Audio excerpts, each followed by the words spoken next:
whatever time zone you are in. My name is Asmi Citra Malina from Marine Science and Fisheries Faculty of Universitas Hasanuddin. I'm very excited to welcome you to today's Tropical Economy Coalition Development TPCD-1 workshop hosted by Universitas Hasanuddin with associated networking opportunities for anyone interested in seaweeds. Ladies and gentlemen, we now present for your pleasure a short cultural entertainment. This combined song and dance is from the Toraja region of South Sulawesi and is called Langkan Maiga. In Indonesia, this is elang merah and means the red eagle. It won the best presentations of national folklore prize at the 10th International Warsaw Choir Festival in 2014. Performed by Universitas Hasanuddin Student Choir, it portrays the legend of an enormous and fierce giant red eagle which attack people and preyed on domestic animals, and how the people managed to drive it away. Ladies and gentlemen, please enjoy the UNHA Student Choir performance.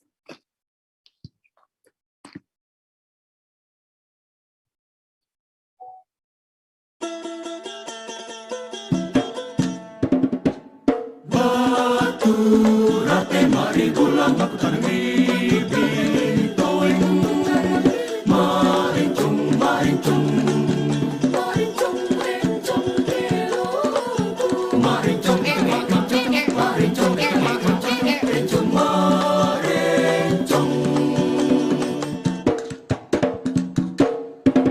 batu rate mari gulang marincung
Depan itu bos. Thank you very much. And please give applause to the Unha student choir performance.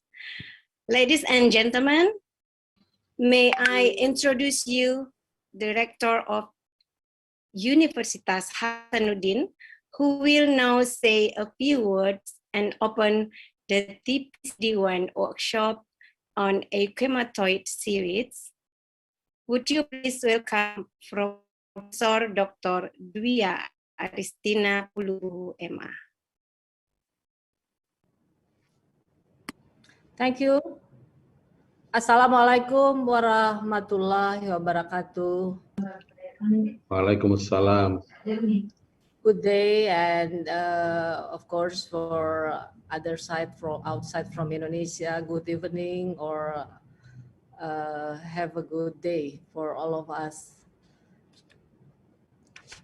Honoris guests, panelists, and participants in the first Tropical Phyconomy Coalition Development, the Euchematoids.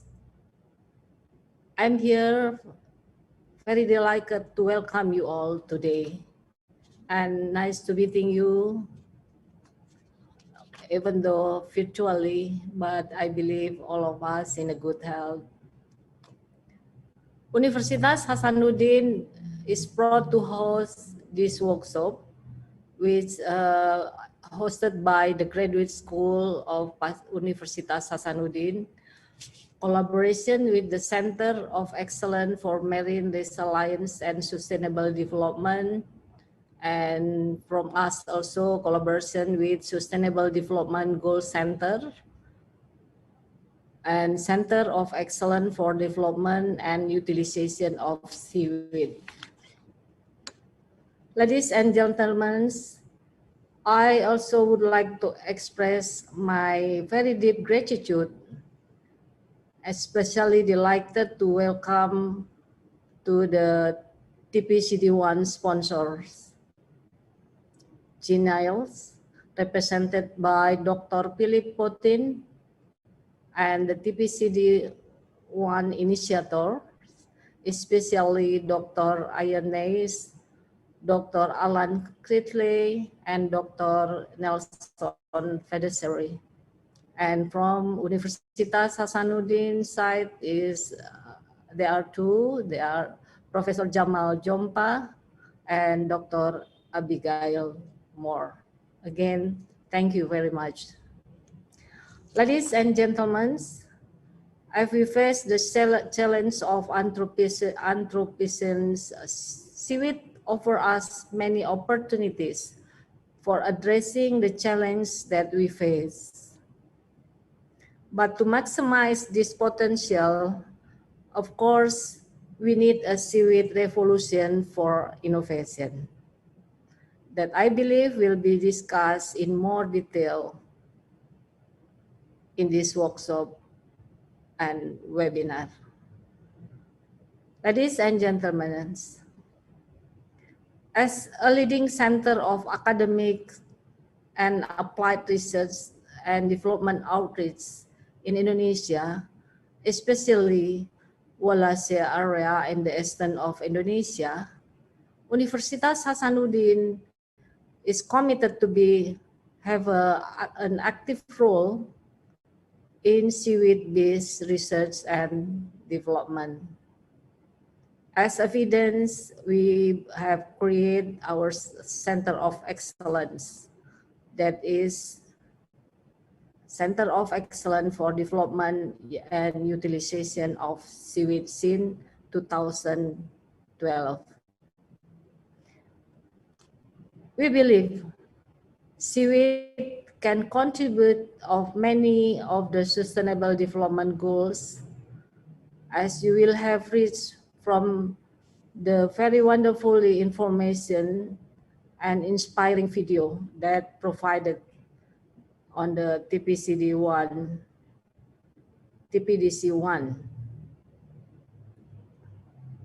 online forum by several our panelists today and tomorrow. Sustainable development goals can be addressed range from poverty line until the climate change, including life underwater to gender aspect, and including the overreaching all SDGs output on partnership. Therefore, TPCD-1 today is an opportunity for all to share knowledge and experience, and of course, build partnership for a better future. Ladies and gentlemen, we also hope that we soon back to our new normal when the pandemic is gone. As many of you might not have been to Indonesia, especially to Makassar, where Universitas Hasanuddin is located. If the situation allowed, I would like to invite you all to come to Universitas Hasanuddin, to come to Sulawesi Island, South Sulawesi Province, and especially the city of Makassar. In the meantime, of course, let we wish and pray for everyone of us to stay in good health, productive, and happy despite this very prolonged pandemic.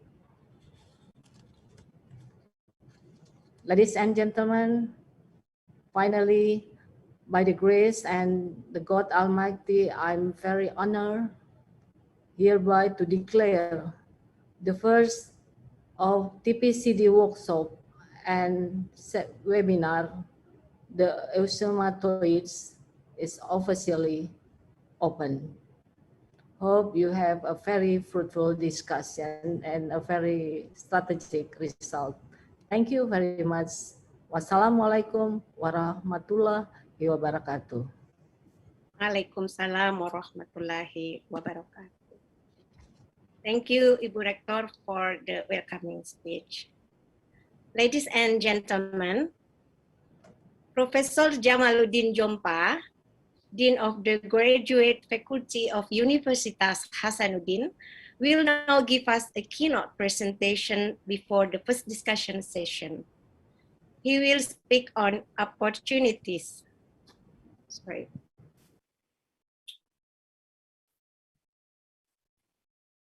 He will speak on opportunities for strengthening the Indonesian seaweed pentahelix through collaboration. Before Professor Jamaluddin Jompa, please share the short biography.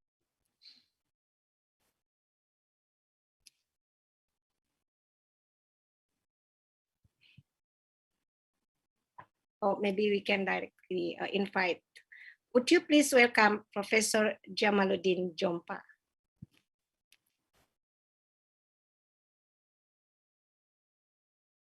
And share my own screen.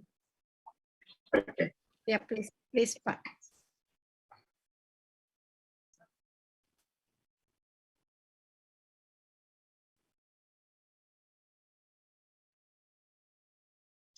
Thank you, Bu Citra. Can you see well? Can you hear me okay?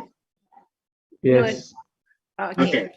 Assalamualaikum warahmatullahi wabarakatuh. And very good afternoon, good morning, good evening. My colleagues from all over the world, my special respect to my rectors, Professor Duya, who's still with us here. Allow me in 15 minutes to deliver idea of opportunity for strengthening the Indonesian seaweed pentahelix through collaboration. I think the participants of this workshop already represent not only triple helix, but already pentahelix that we are going to discuss, especially in the issue of seaweed development in Indonesia. I start with the President message, President decree for seaweed development. This is, I think, in 2019, we are so grateful that finally this is not the issue of only department level, but this is already the issue at the country level, where the president himself create what we call a presidential decree number 33 in 2019.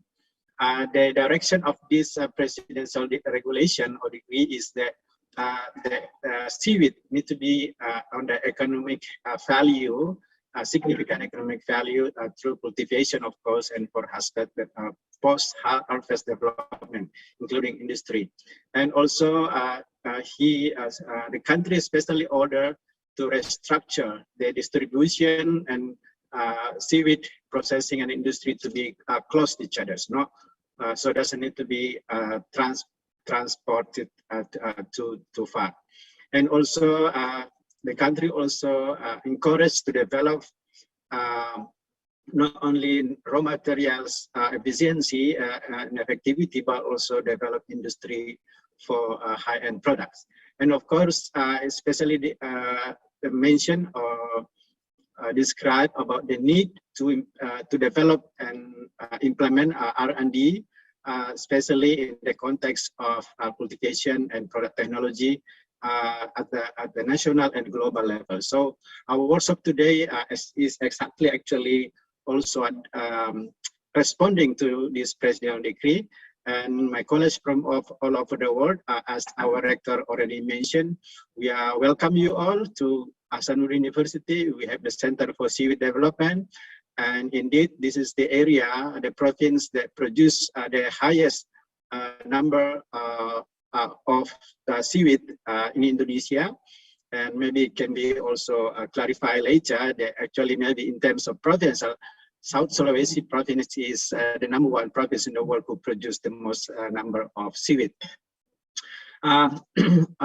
Okay, let me just go a little bit in detail of this presidential decree, because this is the basic, the fundamental policy that we will be using in developing pentahelix. So it is based on R&D. This is like R&D based technology and development and innovation. So Ministry of Home Affairs, also university, and also research agency are encouraged to really play significant roles. Of course, the Ministry of Marine Affairs and Fisheries and also Ministry of Industry will be, two of them are designated to be ministerial in charge of seaweed development in Indonesia.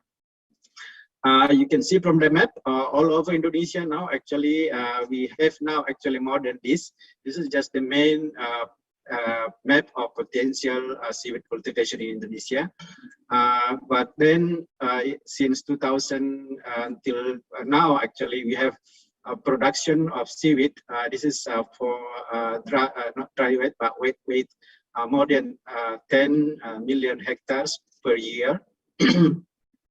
And of course, we know that we still have a lot of potential. We still have a room for development.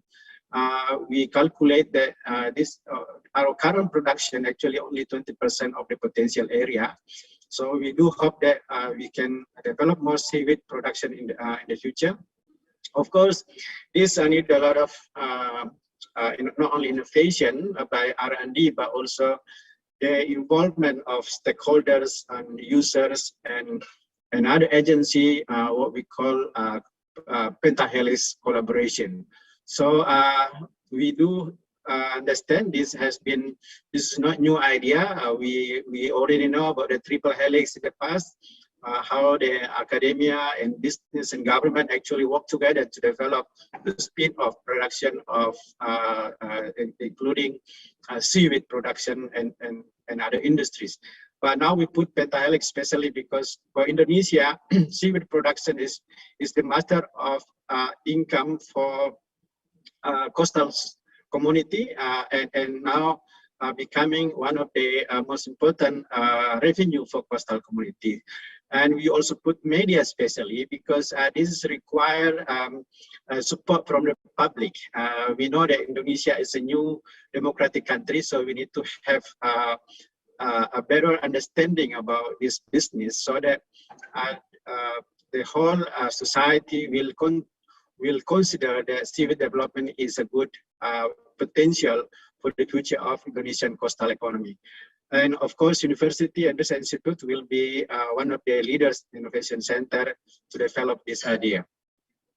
We know all of these seaweed, everyone I think have tried to eat seaweed, and now becoming a lot more diverse in terms of production, yeah, from salad to snacks and so on. We have a lot of them on the markets, but of course we need to have this more, as we know that food is one of the most needed, of course, and challenging for the future of human being in this single planet. And especially, we also need to develop other protein source, and seaweed can be one of the potential sources of protein, especially in the context of area, the limited land, and with the human population always increase. So we now at UNHAS, we encourage our partners and also users to work together to develop. Although today we are talking about ECHEMA, but that's just for everybody to know that in the future of TPCD, we might be developing to the next agenda on other context of seaweed issue. And many other functions, of course, of seaweed that we can explore, including for fiber content of seaweed, which is alginate and so on. Jelly include diversification of seaweed species also have a lot of potential to be source of minerals, vitamins, antioxidants, and carbohydrates. Of course, it is not the main source of carbohydrates for the future, but this also can be as a supplemented for carbohydrates, lipids, protein, as I mentioned already. And we are hoping that in the future, this is becoming a modern food. And the reason why later on I will explain a little bit, that actually seaweed can be a multifunction, multi-roles in terms of human development. And it is inevitable that the population of the world will be, becoming maybe 10 billion by 2055 and something. That means we will need a lot of more food, and from there we need to have protein. So, and the meat production actually has been increased quite high time, 5 times in the last decades. And currently, animal protein, of course, still account for almost 40% of total human protein requirement. So this is, I mentioned this because this is challenging. Then I do hope that using pentahelix mechanism, we will work together to use this seaweed as a solution for everybody. It is a trend of people, they will increase their protein consumption, not only for sporting activity, but also for other purposes. And also many other things, including actually in the context of climate change. We do hope that this is one of the replacement, not a real replacement, but can be an alternative to reduce our meat dependency. And I mentioned this again because we are hoping that the media also can pick up this as a new insight for the future, that seaweed actually has a lot of dimension that we can develop together, including a source of protein, minerals, vitamin, fibers, and other functional food, including actually many sources of medicines and and other aspects, including source. Sorry. In terms of SDG, we have SDG Center at Hasanuddin University. There we also use seaweed actually that can develop dimension in terms of climate change adaptation. As we know that seaweeds can absorb CO2, but also at the same time actually can absorb nutrient that can reduce the nutrient abundance in the marine water, especially in the coastal water, where many places we already face eutrophication. So related to SDG, can go to SDG 1, 2, 3, 4, 10, 13, 14, and can be actually even linked with other SDG goals. Of course, we have challenge, and we like to have challenge, but we need to work together to resolve this challenge, including global warming, environment problems, and pollution. But we need to focus on opportunity. I mentioned already, we have a lot of potential for future seaweed. We do have a lot of diversity of seaweed. We only use few, and today maybe we focus this 2 days workshop, we focus on Ikema, for example. But for my talk, I do believe that with the pentahelix, we can even like reach a lot more targets in the future, not only for food, but also for other source of like a functional food, medication, and also cosmetics. This is all opportunity. I don't have much time to develop, but this is actually also about a source of money. We have been lucky in Indonesia that our government has support this seaweed development. It is just the challenge of every one of us in this workshop, how to to materialize this challenge for the future of the business on seaweed. We do believe all business have obstacles, challenges, including we still face a low quality. We still have a problem with the pricing. We still have problem of domestic market, which is we only absorb very little at the moment. We still face challenge of limited capital, but I think we do believe that using the pentahelix model, that my main focus actually will be kind of source of solution for everybody. So in this pentahelix model, as we can see, it is like the role of innovation actors that we are hoping to be one of the key triggers for developing this pentahelix innovation model, including transfer of needs and solution, developing production, commercialization of seaweed, seaweed technology, and of course, market creation and regulation.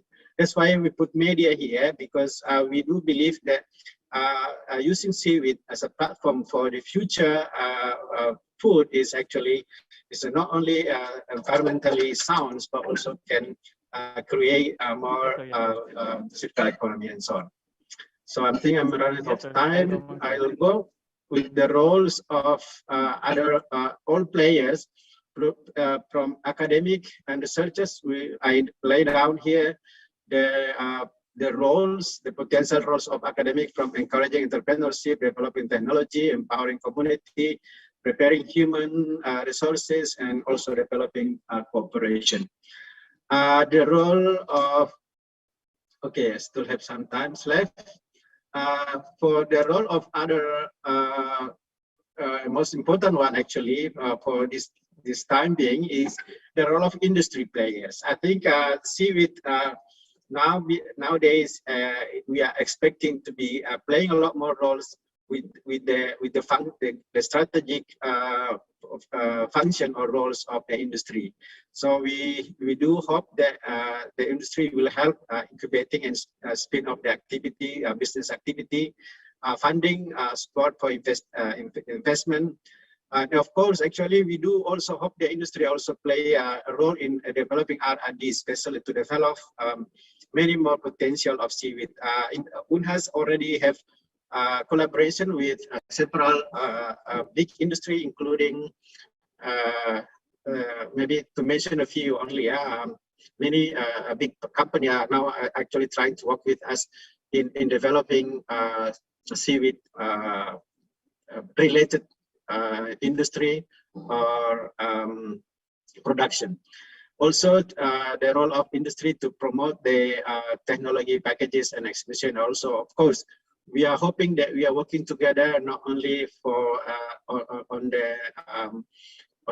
final stage, but also starting from the beginning. Let me move my slide.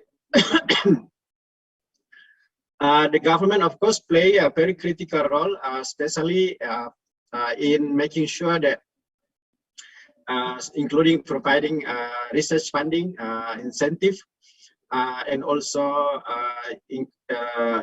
helping to provide job for coastal community, and also for permitting and for other policy, including developing a better marine spatial planning so that we can develop seaweed in a lot more strategic way. Media, maybe this is not very common, but we put media here especially just to ensure that at the national level, we have a global and national kind of agreement to put seaweed as one of our high-profile future business. They're not only developing and helping the coastal community, but also provide a good economy for Indonesian people. And of course, the society, the community need to be also become our partners. They are not only their objects and side players, but they need to be main players in this system, pentahelix system. So we do hope that the society, the community can proactively provide also activity to support this seaweed development. Many of this society, community level actually has developed a good technology that they adopted from industry, and we can collaborate together to develop internationally recognized business. I think I'm coming with my last slide. Of course, it's a big opportunity to develop seaweed industry for Indonesia, but we need to make sure that all of these pentahelix, from government, from academic, from industry and society, including media, need to work together in harmony, in productive way. We do need to make sure that R&D actually always being developed, especially because we still have plenty of rooms to develop a seaweed product, you know, both for not only for food and cosmetic and medicine, but also in the future, maybe we can have another product, in side products like fertilizers, animal fat, and so on. Of course, as I mentioned about protein, maybe this can support our food security, not only for Indonesia, of course, but maybe also for global society. And I think this will also promote seaweed as a solution of multifaceted.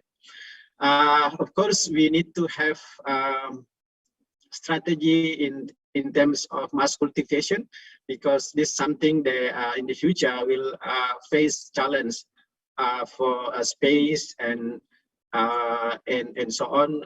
So we need to put this in the context of not only for economy, but also to have another dimension of SDG, including climate change mitigation. So and to achieve all of this target, we wanted to be optimistic, you know. We wanted to be a lot more empowered as well. We wanted to be the world largest seaweed production in the world. Sorry guys from all over the world, this is Indonesia. They always wanted to have more and more, but I think potentially, as I mentioned, as we know in the past maybe 10 or 15 years, Indonesia has the potential. So through this pentahelix, we do hope that the dreams can come true. Thank you for your attention, and sorry for a little bit of hiccup of my presentation. Assalamualaikum warahmatullahi wabarakatuh, and a very good day. Waalaikumsalam warahmatullahi wabarakatuh. Thank you for the insights. Ladies and gentlemen, I now hand over to your facilitator team for the first discussion session, Dr. Rizal Idrus and Fadilah Tria Wulandari. Dr. Rizal Idrus is a researcher and senior lecturer from the Faculty of Marine Science and Fisheries, Hasanuddin University, with research interests on coastal and marine resources management. Fadilah Tria Wulandari, a junior researcher and program officer at the Australia-Indonesia Center for the Partnership for Australia-Indonesia Research. Dr. Rijal Idrus and Fadila Triawalandari, please.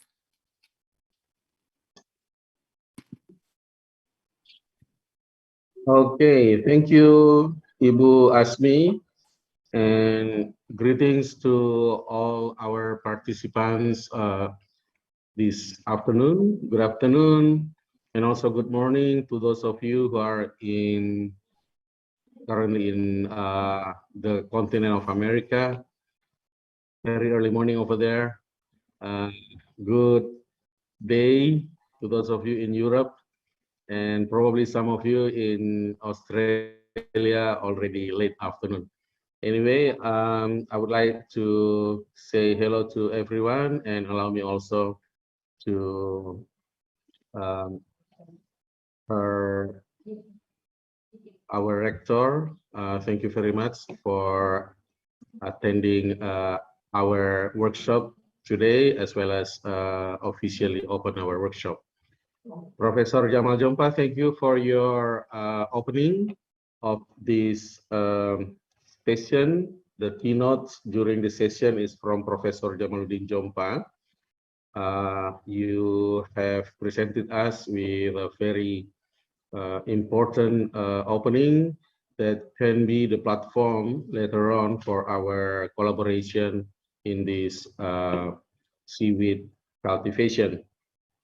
All right, now we are getting into session 1 because we are right on time. Although I'm just wondering, Professor Jamaluddin Jompa, or Prof. JJ as we like to call him here, I'm just wondering if you can respond to one small question that was left by probably from Alan here. What would be the key element to economic sustainability of the collaborative project? I'm wondering if you can respond to that. Can you repeat it, Pak Rijal? Sorry, I cannot hear it very well.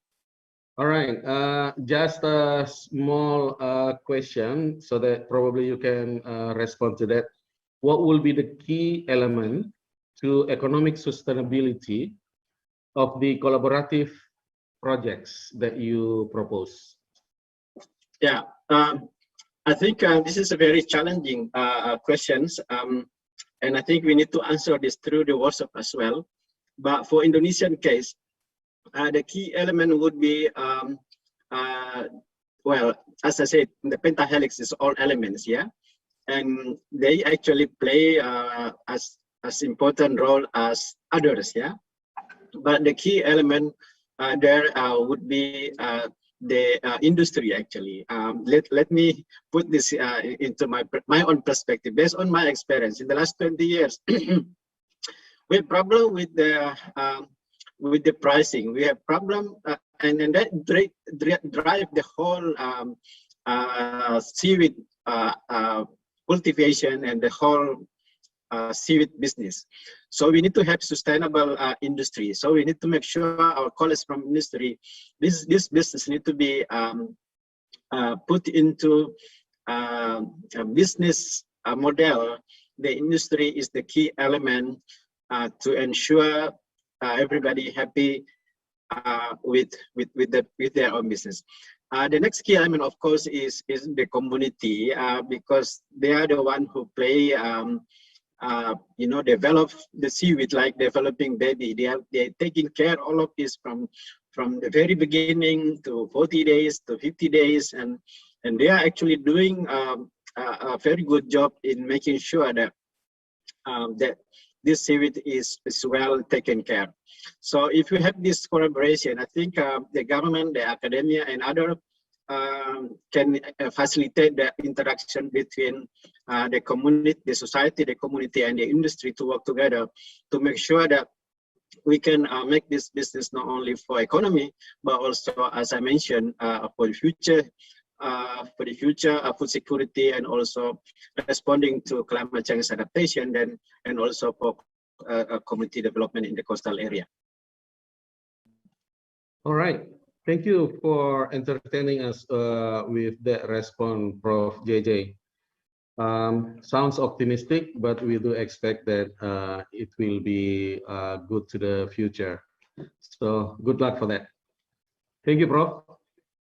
Okay, now let's move on to the speakers of the session one, which I believe you already have watched their videos.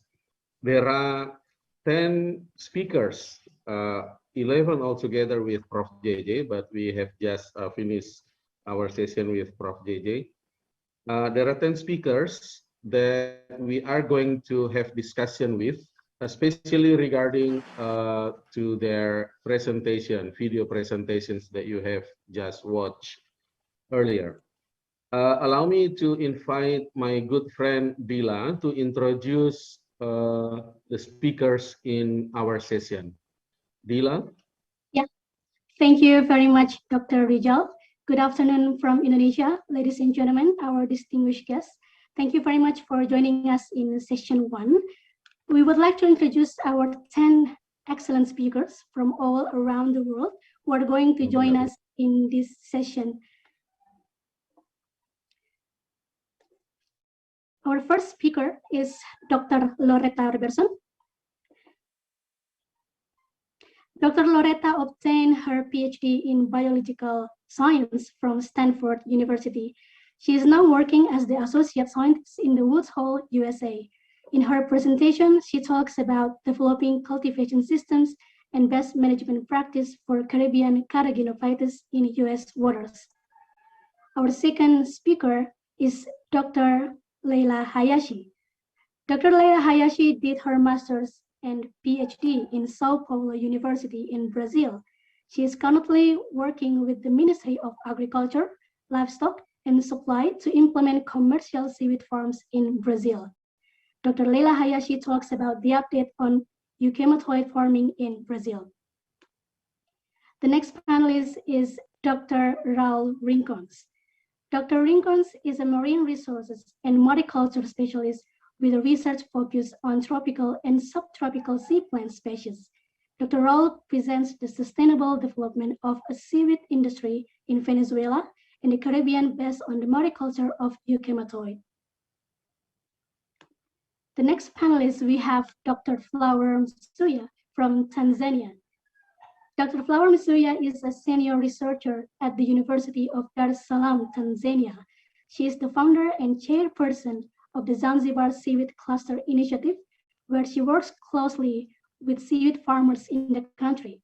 Dr. Flower talks about the current status and future potentials for large-scale cultivation of euchematoid in Eastern African countries. Our next panelist is Dr. Salomon Bandeira. Dr. Bandeira is an associate professor at Eduardo Mondlane University in Mozambique. He is an ecologist who engaged in seagrass and mangrove structure dynamics and restoration. Dr. Bandeira talks about euchematoid farming in Mozambique. Our next panelist is from Kenya, Mr. Alex Kimanthi. Mr. Alex is a research scientist at the Kenya Marine and Fisheries Research Institute. He is coordinating and supervising seaweed mariculture research at the Mariculture Department of the Aquaculture Division in Kenya. Mr. Alex talks about the potential economic livelihood for coastal communities in South Coastal Kenya through seaweed farming. Our next panelist is from the Philippines, Mr. Jun Solante. Mr. Jun is the Secretary General of the Seaweed Industry Association in the Philippines. He is the CEO and owner of the Seaweed and Marine Products and Logistics Services in Cebu City. His main focus is on the trading and exporting of dried seaweeds and other marine products. Mr. Jun Solante and Dr. Anicia Hurtado talks about the update on euchematoid seaweed farming in the Philippines. Still from the Philippines, our next speaker is Dr. Danilo Largo. Dr. Danilo is the director of the Office of Research at the University of San Carlos in Philippines. He previously worked as the consultant to the Food and Agriculture Organization of the United Nations to support the program of eradicating seaweed disease in Tanzania. Dr. Danilo Largo talks about half a century of euchema and kappa-fishes farming, half a century of maladies. Our next speaker is Dr. Reddy from India. Dr. Reddy is the CEO of the Indian Center for Climate and Societal Impacts Research in India. He has studied Indian seaweed resources for more than 2 decades to harness their societal, commercial, and environmental benefits. Dr. Reddy talks about promise and problems of the euchematoid farming in India. The last but not least, we have the very well-known academic in this field, Professor Masao Ohno. Professor Ohno is a seaweed scientist and an academic mentor for everyone who wants to learn seaweeds. He is based at Kochi University, Japan, and Professor Ohno is a seaweed entrepreneur and also a seaweed diplomat who always open to exchange ideas, open for collaborations with all scientists around the world. Professor Ohno talks about the boutique-type cultivation of kappa-fishes in the subtropical waters of Tosa Bay, Shikoku, Japan. Those are all our speakers for today's session. As a reminder, before our virtual event today, you have been given an opportunity to learn from the pre-recorded talks by the panelists. If you have any questions for the panelists, but you haven't posted them in the online forum, you are very welcome to post your question in our Zoom Q&A box, which can be found on your screen. We already have a lot of questions from the online forum to be discussed.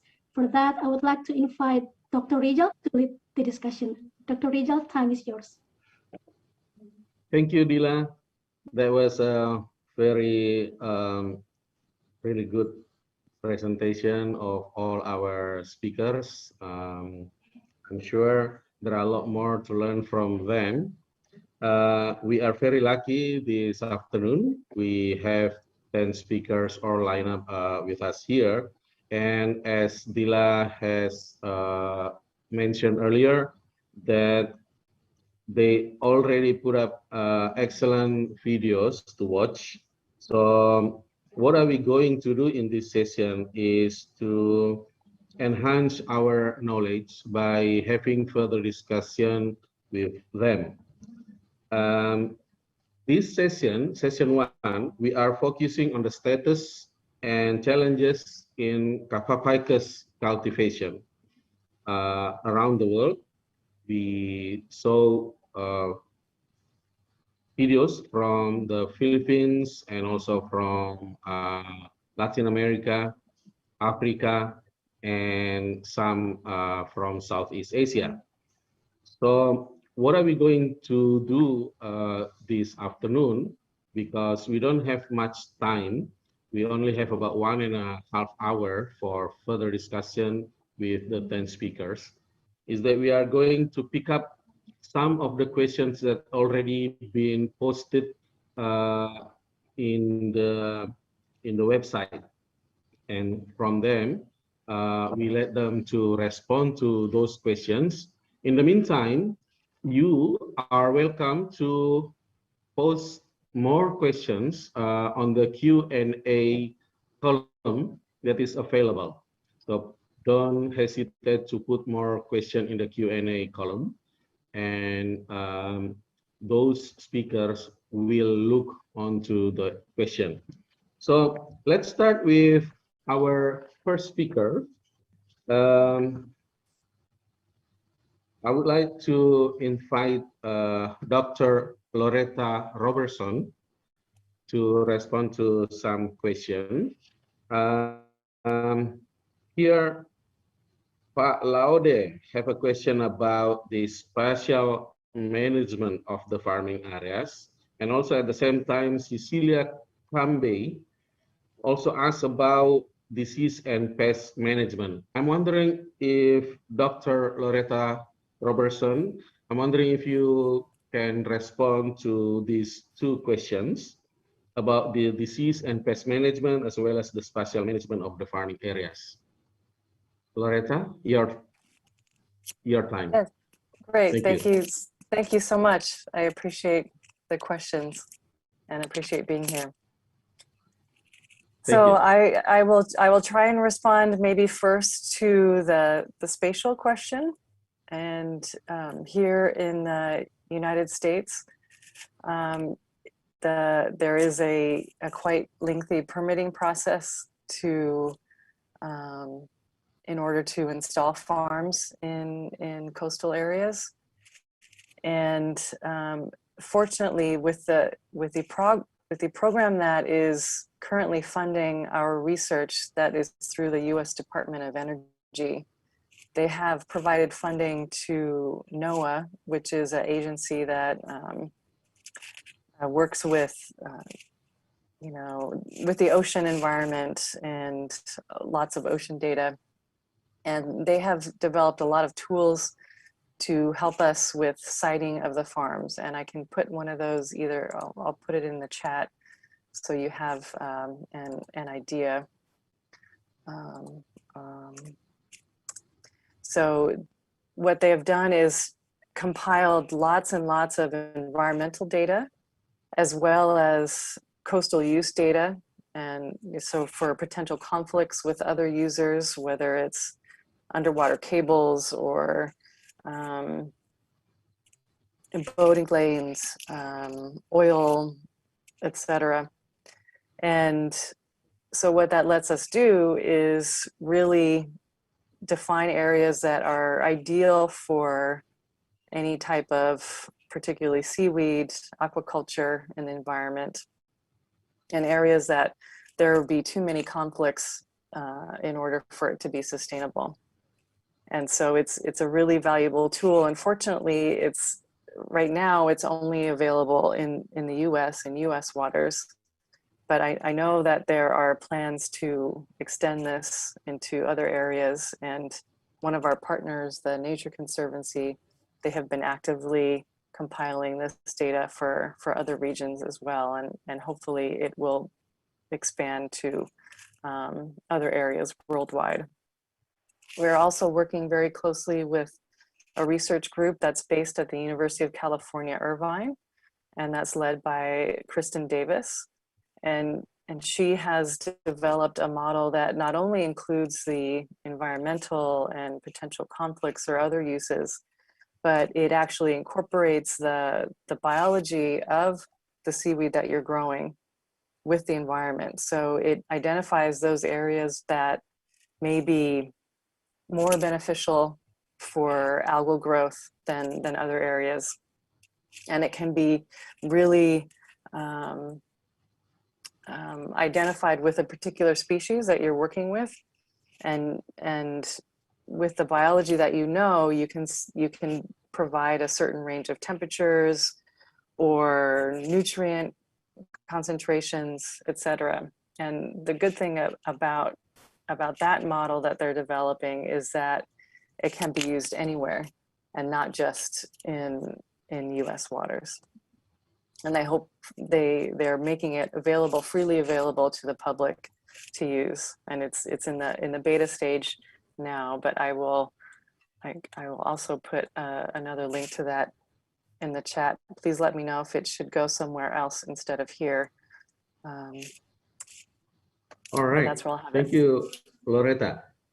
One last question probably about the biomass that you're using. The Mariner program seeks to produce mass seaweed biomass on a scale that will only be rivaled by the euhematoids in the coral triangle or kelp production in China. Please outline again for the audience what you will expect all of the biomass to be used for. Great, thank you for that. Yes, so the Mariner program, the main focus is to produce enough biomass so that, or enough algae biomass that we can compete with other types of biomass for biofuel production. So the end goal is to have biofuels, and whether that's produced from some process like anaerobic digestion or hydrothermal liquefaction as either biogas or a drop-in fuel for diesel or jet fuel, whatever. But they also recognize that we're not competitive yet with fossil fuels, unfortunately. And so we have to get there with a series of stepping stones. And so at least here in the US, most of the seaweed production is going towards food, and that's for human consumption, but also as feed and fertilizer. And there's a number of other products again. So it's a, you know, there's stepping stones onto the pathway to get biofuels at the end. All right. Thank you, Dr. Robertson. You're in Chicago at the moment and must be very early over there right now. It's very early, yes. 3 o'clock in the morning, I guess. Yes, exactly. Well, we really appreciate that you are up that early and being with us. Not only that, but you are responding really well to the questions, and we really appreciate that. Allow me to move on. I would like to pose some questions to Dr. Lila Hayashi. Dr. Hayashi? Lila? Hi. Okay, Lila. Yeah, thank you for joining us also. Probably it's morning over there. It's 3 o'clock as well here, 4 o'clock now. 4 o'clock in the morning, wow. Good morning, everybody. I hope you can respond to some of the questions here. First, this is from Ellen. Can you say what was the single most important breakthrough in growing euhematoids in Brazil? What is the most important breakthrough to grow? We started, well, I can say more in my state, in the south of Brazil, we just starting the commercial activities, but Rio de Janeiro and São Paulo, more Rio de Janeiro, they started for a while. They have some challenge there to grow the seaweeds farmings. But the thing is that we didn't have, well, the native species here in the south of Brazil is not support a commercial industry. So we decided to grow the eucheumatoids, try to grow the eucheumatoids. So now we are just trying to find what is the best market. And we are making all these studies to see what is the trend right now is biofertilizers, because Brazil is a huge agriculture country. But as Loretta say, probably feed as well, and the carragina industry, I am not sure what we are going on. We are just researching and opening all the markets. So the breakthrough is to try to implement for now, definitely the seaweed industry in Brazil. Mm-hmm. All right. Lila, there is a question in the chat column from Padley, probably, asking you, do you culture other euhematoid species other than Capapicus alvarezi? Are the plantlets first used for the cultivation came from the Philippines? If yes, do you know which place exactly? Would you respond to that, please? Yes. Well, our plants is from travel a lot. So from the Philippines went to Japan, and the Japan to Brazil. So we have all this travel, and we make some molecular studies, Capaphycus alvarezi for sure. We also introduced Capaphycus striatus, but it was forbidden here in Brazil because the seedlings came to produce tetraspores, and it was a little bit dangerous to introduce species here. So we are just working on in Capaphycus alvarezi. What is the other question? There was a lot of questions. I will try to find here in the. Oh, and the species in other species, native species. Yes.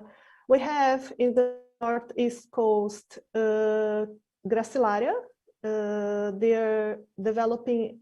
Gracilaria is an activity that is developing in Brazil now for almost 20 years in the artisanal way. So it's more social, it's not in an economic point of view, it's more like a social economic point of view to empowerment the woman, to develop new activities, and it's more in the artisanal way to the tourism. And the Capafycos, in the other hand, in the south of Brazil, is for biomass production and commercial activities. Of course, the reality in Brazil is too far away from Indonesia and the Philippines and even Africa, because the idea here is more to combine cultivations and not only use monocultures, but trying to enjoy for the shellfish cultivation and Capafycos, and trying to put together these activities and make more profit to the producers. This is the main idea here. I see. So they are polyculture. Yes. Yeah, just this is the idea. I don't know if it will work, but this is the idea. I see. Just continue on that. Was the material that you are imported able to reproduce by sporogenesis? How did you make up the initial seed stock? Well, it was just vegetative propagules. Of course, stratus have some reproduction spores, and my supervisor at São José de Paula, he was able to produce some spores and some progeny from these spores, but it was all in laboratory, and we never seen these kind of things in the field, even today. So after more than 30 years of cultivation, we never see spores production or viable progeny after the spores germination. So it was, I can say that this is a safe cultivation here in Brazil now, after all these studies, but we are still monitoring because it's climate change period, and we never know. So we are always monitoring.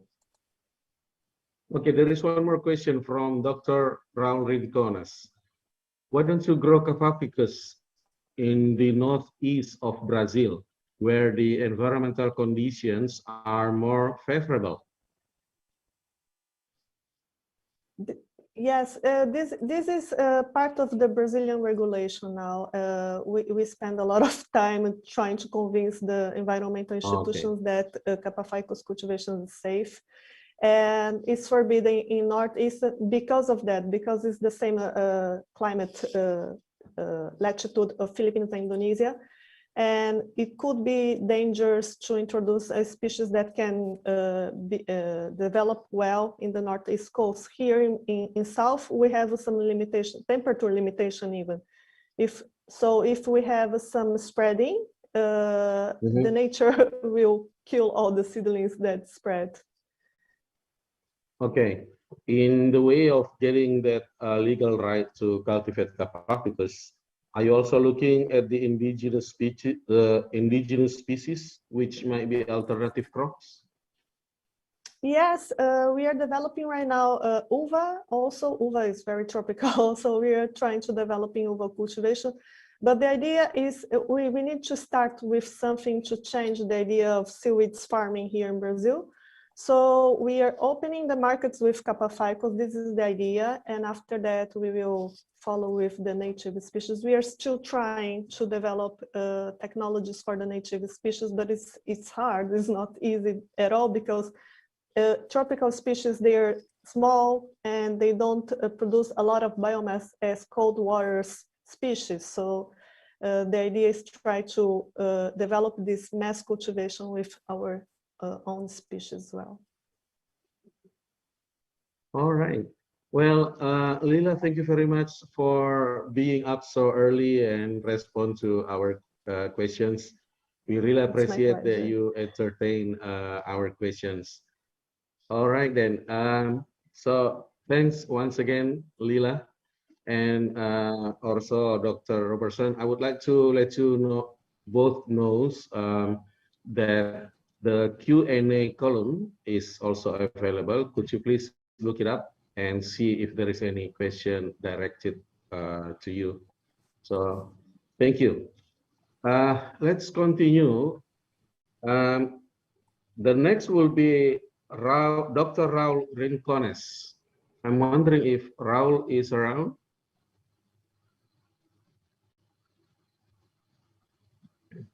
Is Raul around? I don't see him in my gallery view here. Okay, we'll see if Raul later on come back joining us, but let's move on to Dr. Flower Msuya. Flower, Yes, are you I'm around? here. Oh, okay, yeah, Yeah. yes, you're there. Okay, thank you, Flower, for joining us. You're right now in where? Where is your location now? In Dar es Salaam, Tanzania. Dar es Salaam. So that will Yes. be morning over 10 there. a.m. Yeah. It's 10 a.m. Okay, not too bad. Yeah. All right No. then. Okay. Thank you for joining us. And I understand you presented current status and future potentials for large-scale cultivation of euhematoids in Eastern African countries. Very interesting presentation, interesting videos. So some question here. What are the prospects of developing the seaweed industry for native species in those countries? Okay.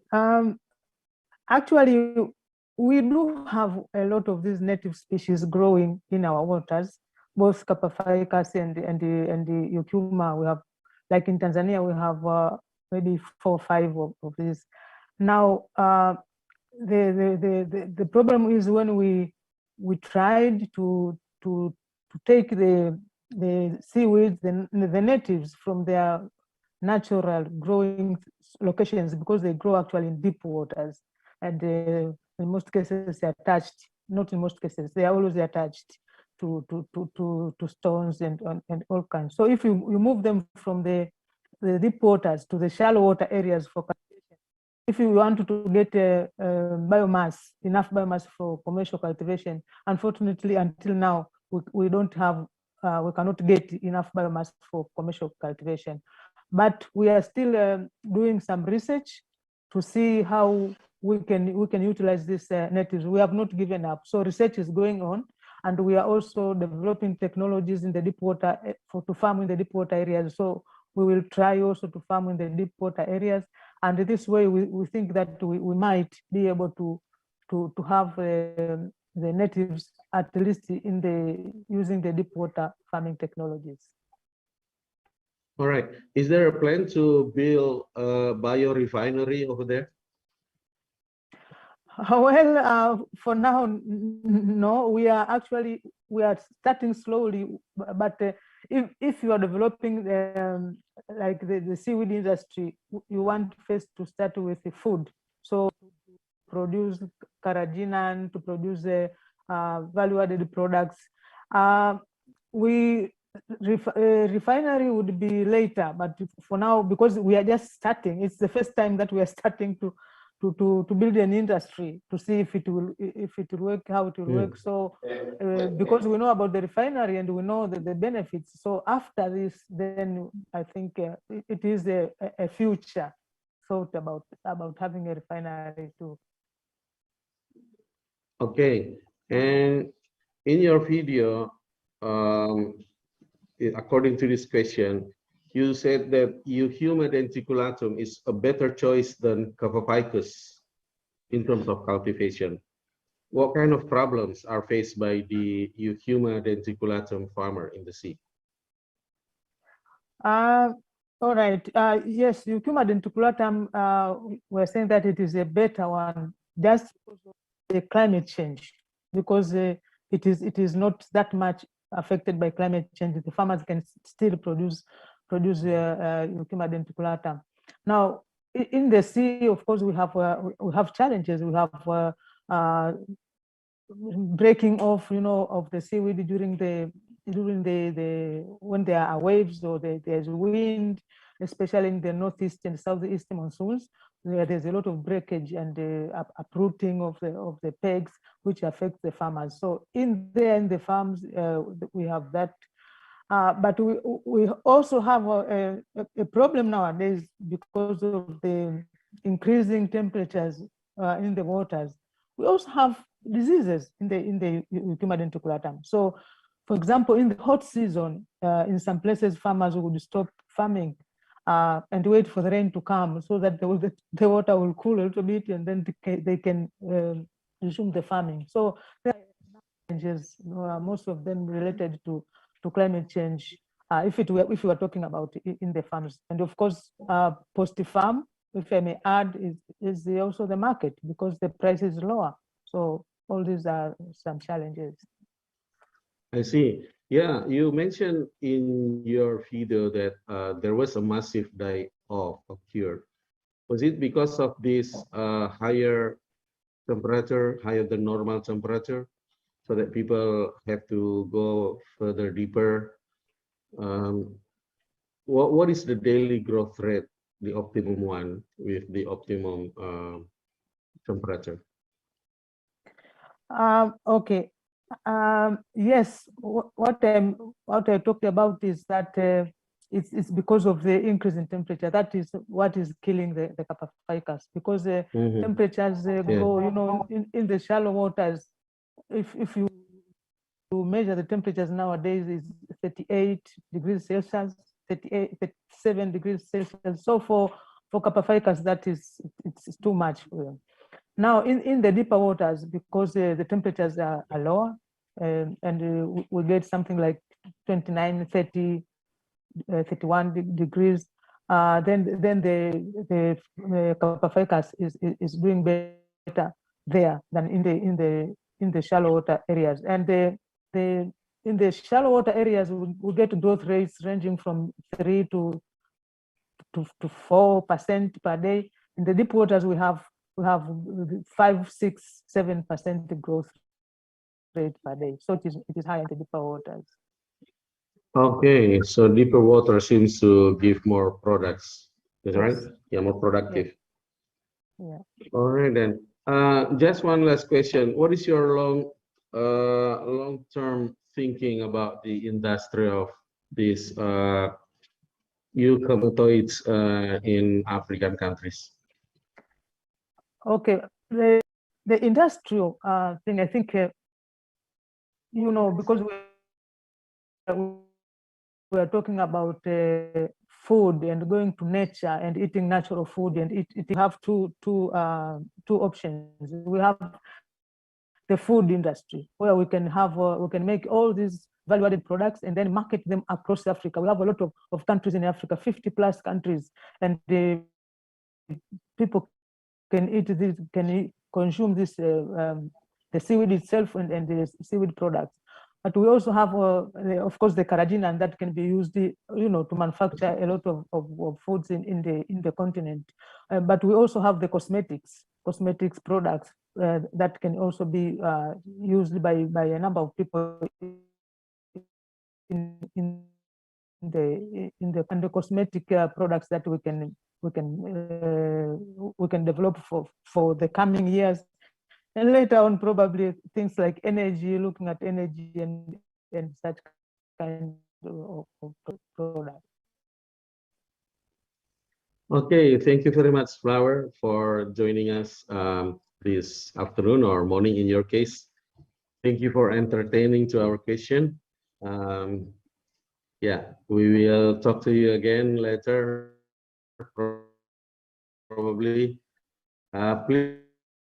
Please have a look in the Q&A column. All right, thank you very much. Thank you. Okay, now let's go back to Raul Rincones. Dr. Raul Rincones, I believe you are now in the Zoom area. Can you join us, please? Okay, Dr. Raul Rincones. Okay, Raul, thank you for joining us. Your video, The Sustainable Development of Seaweed Industry in Venezuela and Caribbean, based on the mariculture of eucalyptoids. current status and new challenges. I'm wondering if you can give us kind of, let's start with something about your vision, future vision of the cultivation of euhuma in the Caribbean and Latin America. Would you like to respond to that, Raul? Hello, Dr. Rincones. Raul, are you around?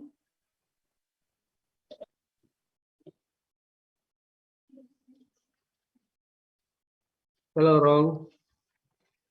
We seems to have some technical issues with Raul. Yeah, do you hear me? Okay, now we hear you. Okay, sorry about that. Okay, it's good to hear your voice.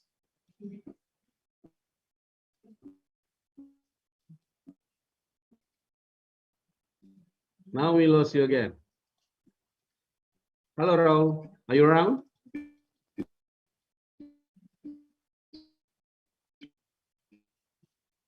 Okay, please.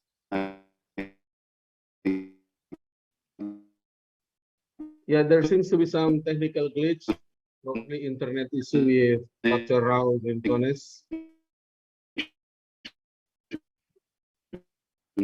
It's not very well. Oh, hello, Raul. Yes, I'm here. Do you hear me? Oh, okay. Now you're good. Yeah. So we'd like to hear your vision about what is it in the future of the Capophycus, the euhamatoids cultivation in Caribbean and Latin America. Well, it's about the best places to develop. We have not only Venezuela and the small islands.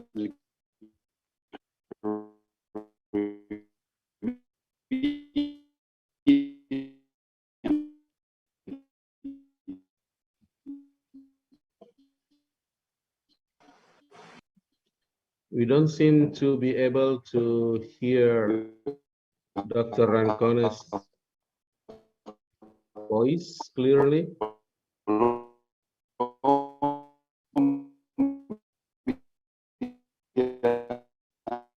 We have needs as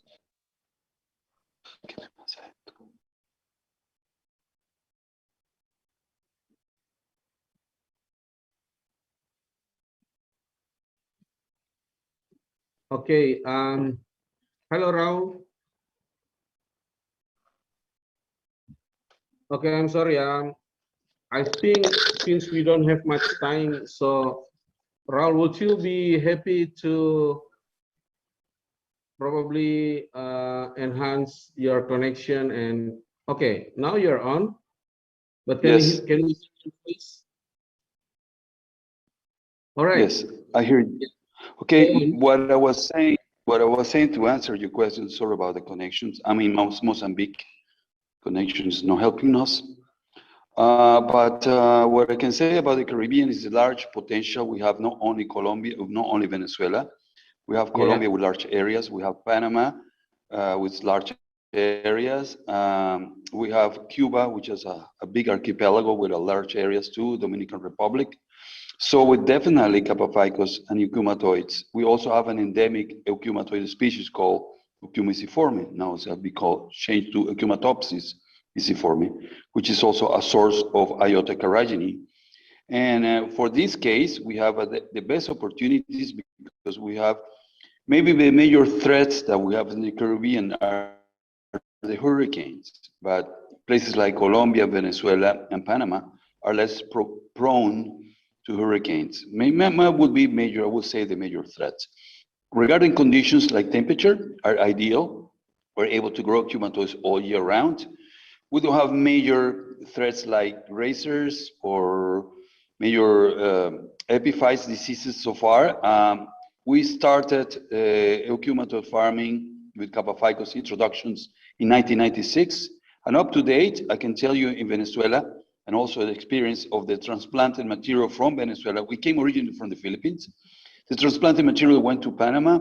and I went to the Caribbean islands, and I went to Mexico, and there has been the best growth. So we have tremendous potential to development and expanding. We're in this process. Venezuela has been leading this process for a while. We have some time that we stopped due to some legal concerns about the introduction of species, but eventually we got a clearance because we were finally able to show that there's no major threat of Kappa-Phycots to the Caribbean ecosystems. And the main reason is because they have some grazers that if you move your farms close to the coral reef, Kappa-Phycots will be severely attacked. But if you grow your seaweed, like in the case of Kappa-Phycots, in areas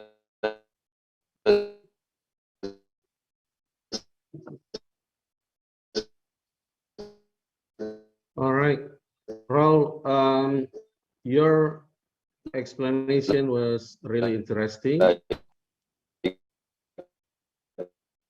Unfortunately, your internet doesn't seem to support much longer. So sandy bottoms and seagrasses. You hear me? Yeah, but we lost you a bit over there. Okay, then. Well, that sounds very interesting and very promising. Just one more question for you. Do you have any next species to be cultivated? Do you have some kind of lineup for the next species to be cultivated over there? Other than Kappa-Phycus? Hello, Raul. Okay. All right, then. Let's move on. Thank you, Raul. If you can hear me, we thank you very much for joining us. Next one, I would like to invite Dr. Salomao Bandeira. Dr. Bandeira, are you around? We have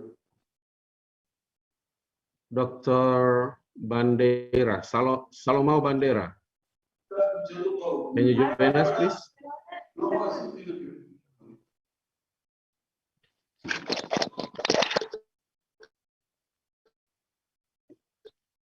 Oh, Raul is back.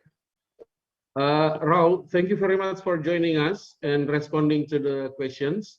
We are running out of time and I need to move on.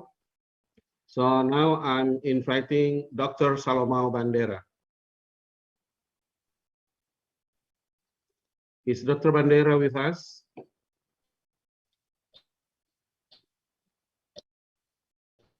Hello. Okay, Dr. Bandeira.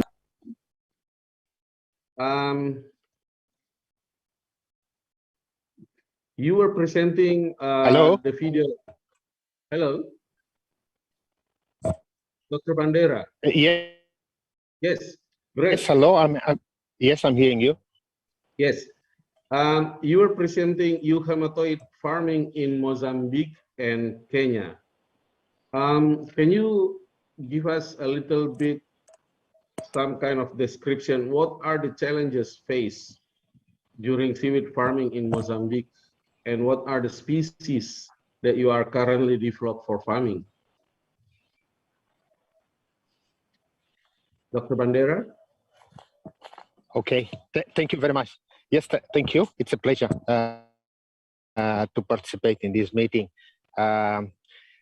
Yeah, the seaweed farming in Mozambique, it's still on its infancy, so to say. Yeah, we have started just before 2000, and we got quite good results. But at a certain point, given to some diseases, the activity were abandoned in Cabo Delgado. But recently, the initiatives farther south, okay, I would like to follow up the flower presentation, flower show presentation, whereby the Tanzanian component does inspire somehow the African continent for these. The potential is quite. We need, one of the challenges to bring more capacity. The other challenge, the way I see, which is also an opportunity, it's the Mozambique need to bring more commodities. So there have been some tangible results with some of the species. Actually, we are doing leukemia denticulata, which is a spinoso, and then there's the Alvarez, the captive Alvarez. But this new species, which has more potential for the global market, that's where we are finding some challenge. And the way we see that that is also to keep testing that activity a bit further south, where the waters are a bit more zones in comparison. That's the process. I should also mention that one thing interesting is that we still have some of the local species of leukemia in the country, and that there can be for the technology in order to test those and see how much this, but this would process in order to the issue of bringing in the local strains into the market. This is applicable not just for Mozambique, but also for, I think also for the whole Eastern Africa, because there have been reports of existence of those strains in those countries. Thank you. Yeah, one more question about Mozambique that you presented. Mozambique has some very exposed open Indian Ocean on their coastline. How does this affect the challenges in designing farm that will last? You have a response to that?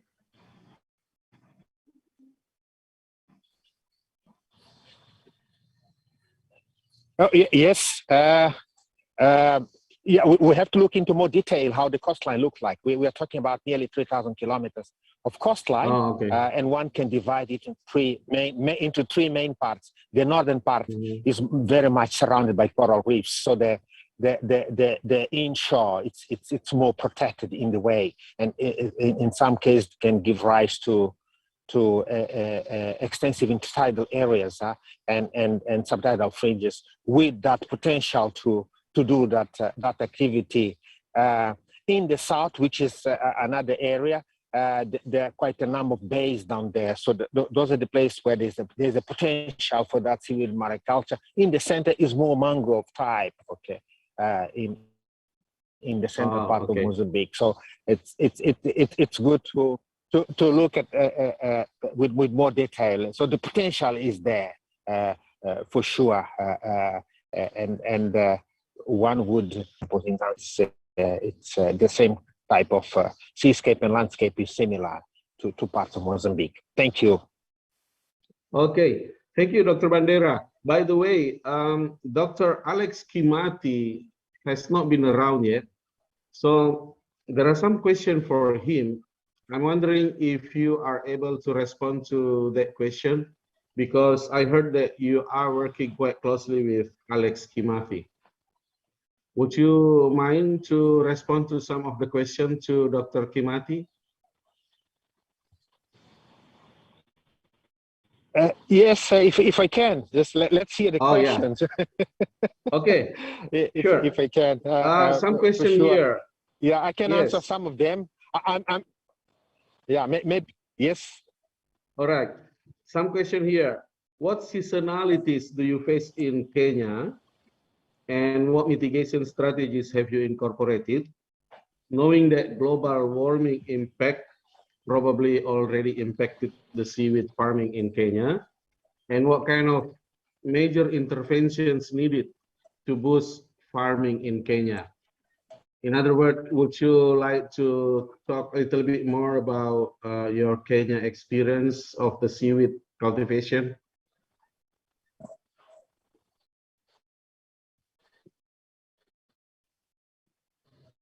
Hello. What I know?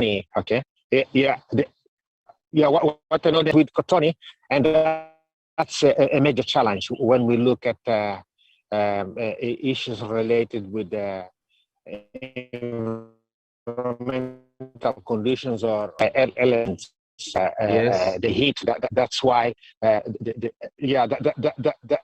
That's why suggestions is that in the case of Mozambique we move further south with more warm, more cooler temperature, and I think in Tanzania there was also having similar issues, especially when it comes to Kotoni, because as far as I know, it's in comparison, it's only a small percentage of cotton would do well. They managed to do so. I'm not aware how much they would adapt into other issues like heavy rains. Probably he himself would need to respond to that one.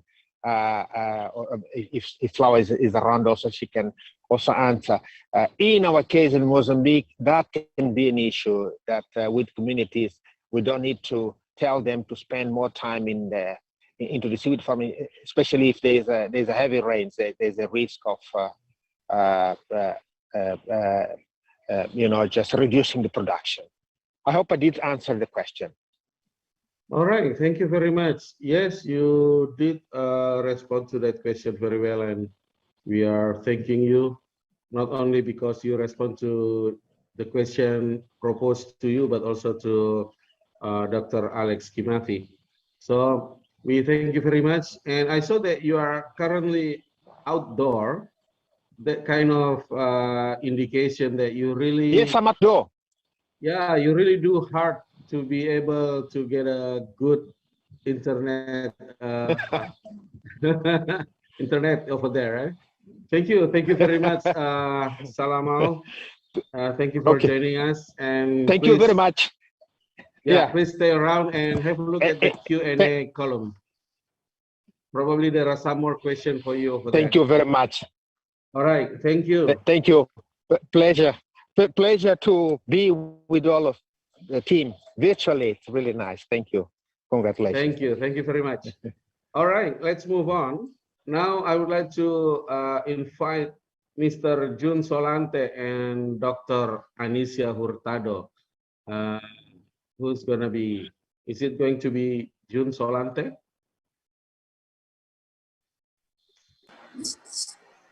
Yes, he's around. Oh. Yeah, okay, very good. Oh, okay.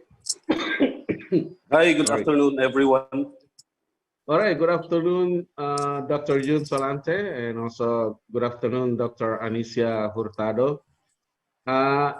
Your video were presenting about the update on euhematoid seaweed farming in the Philippines. Let's see, how is the state of Cavaficus right now in Cavaficus cultivation in Philippines, and how do you see it in the long-term development?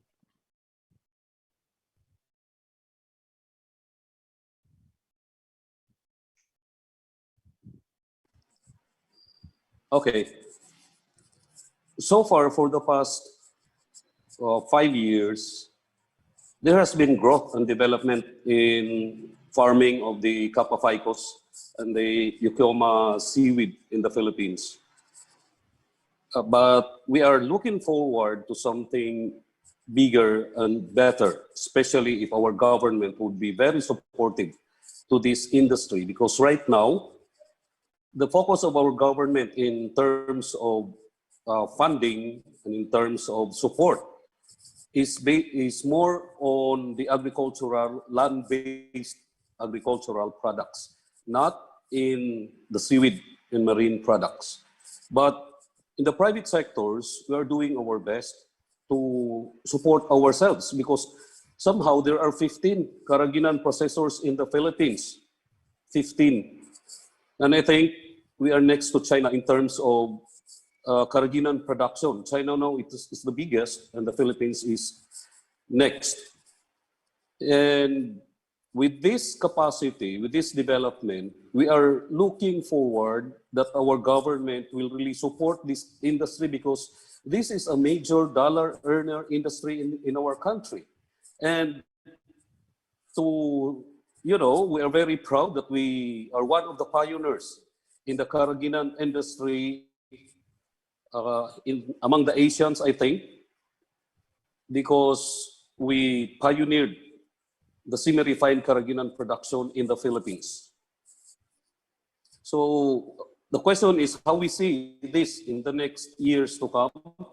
We are very optimistic and we are upbeat that we will, because for 15 years, 15 years ago, we have the best harvest in terms of volume and in terms of quality, but it deteriorated and dwindled because there was over farming, there were problems in the seedlings, there were problems in epiphytes, infestation, and all those problems that we encountered. But we survived because somehow, as what we have heard in the past presentations and talks of some of the speakers this afternoon, they said that they got some of the seedlings, some of the input materials like the seedlings and all from the Philippines. And we are proud of that. And we're still maintaining that. We have the best quality there is in terms of seaweed. And I know we have one of the best technologies in terms of Karaginan production. Okay, but the Philippines right now lost its place as primary producer of eucalyptus. What opportunities do you see to adding some greater value to those biomass that are we have there? lost that, that label that we were the biggest Kapaphycos producer then. That was before 2008, and we lost it to Indonesia. Indonesia now is the biggest producer of the Kapaphycos weed and the denticulatum. But because these factors that really affected, Indonesia has more than 17,000 islands, while the Philippines has only about 7,100 islands. Well, it is 7,102 islands, depending on whether it's high tide or low tide. So we have lesser islands for seaweed farming compared to Indonesia. And we accepted that already, that there is no way that we can beat Indonesia in terms of in terms of capacity of seaweed production. But somehow in terms of quality, I think because in my 30 years of experience in the seaweed and the Karaginan industry, I know for a fact, because I also travel a lot to Indonesia to buy seaweed when I was still with a company here in the Philippines. I would say the name, it's Schemberg. So I travel around Indonesia, even to Malaysia, Zanzibar, Tanzania, and I know where the seaweed production areas are, and I know what quality they produce. So although we are not saying, and I am not saying that Indonesia cannot catch up with us, they did in terms of quality, quantity, but in terms of quality, I think they will still catch up with us. But they have also better quality seaweed right now. But I would say that Philippines has the best quality. So the opportunity there in terms of quantity is very limited, but in terms of quality, we are doing it. We are still the best. And I'm happy and proud to say that. Yeah, thank you, Jun. One last question. I don't know whether you or will respond to this. The Philippines is in the path of some very destructive farming. What for this? Jun, are you going to answer it? Probably, Annie, we would like to hear some of your, Okay. yeah, we'd like to hear from you. Okay, that's a very good question. That despite the Philippines is being along the pathway of an average of 24 typhoons per year. We are still Yeah. there. We are still producing a lot of good quality seedlings. And one of the mitigations that we are doing right now is we are having a lot of expansion in the Sulu archipelago, wherein less typhoons are very minimal, and also in Palawan, the same almost weather conditions there. So if you can see in the statistics, ARM or the Sulu archipelago as well as the Palawan province are the two major producing areas now in the Philippines. However, the rest of the country, they are still producing. Well, they are contributing a little, but that is now the focus of the government as well as the private sector to really expand, because in all honesty, the cultivable areas in the Philippines is still vast. If you go to Tawi-Tawi, wow, there's still a lot to be done there insofar as seaweed cultivation is concerned. So with Palawan. So I think that will be that major mitigation we are doing that right now. That despite the typhoons, we are still here. We are still producing good quality seedlings for the global market. All right. Thank you, Annie, for that insight. Yeah, we hope that everything is fine, although there are typhoons around. Yeah. Okay. Thank you, Annie and June. Next, we move on. Still from Philippines, I would like to invite Danilo. This time, we are going to talk about the maladies of the Euthuma and Capapicus farming. We are talking to the one that knows best about seaweed maladies. One question for Danilo: how can we use the knowledge of natural antimicrobials produced from seaweeds to help improving farming outcomes? First of all, good afternoon, and thank you for inviting us here and be part of this very interesting gathering of economists, psychologists. To answer the question, I had the opportunity to study the antimicrobial property of some species, including Capapicus alvarezii. It seems that they are producing antimicrobials when they are healthy, but not when they are under stress conditions, and they seem to diminish the antimicrobial properties. But the question is about how we can take advantage of this antimicrobial property activities to farming. There was one good suggestion to integrate Euthuma reticulatum, which I think has more capacity to produce these antimicrobial compounds, which some other groups have studied very well, like the group of Dr. Marianne Pedersen of Sweden, that the seaweed produce halogens, especially bromamines. So if we can integrate Euthuma reticulatum and Capapicus alvarezii together, probably the alvarezii will be more protected by this E.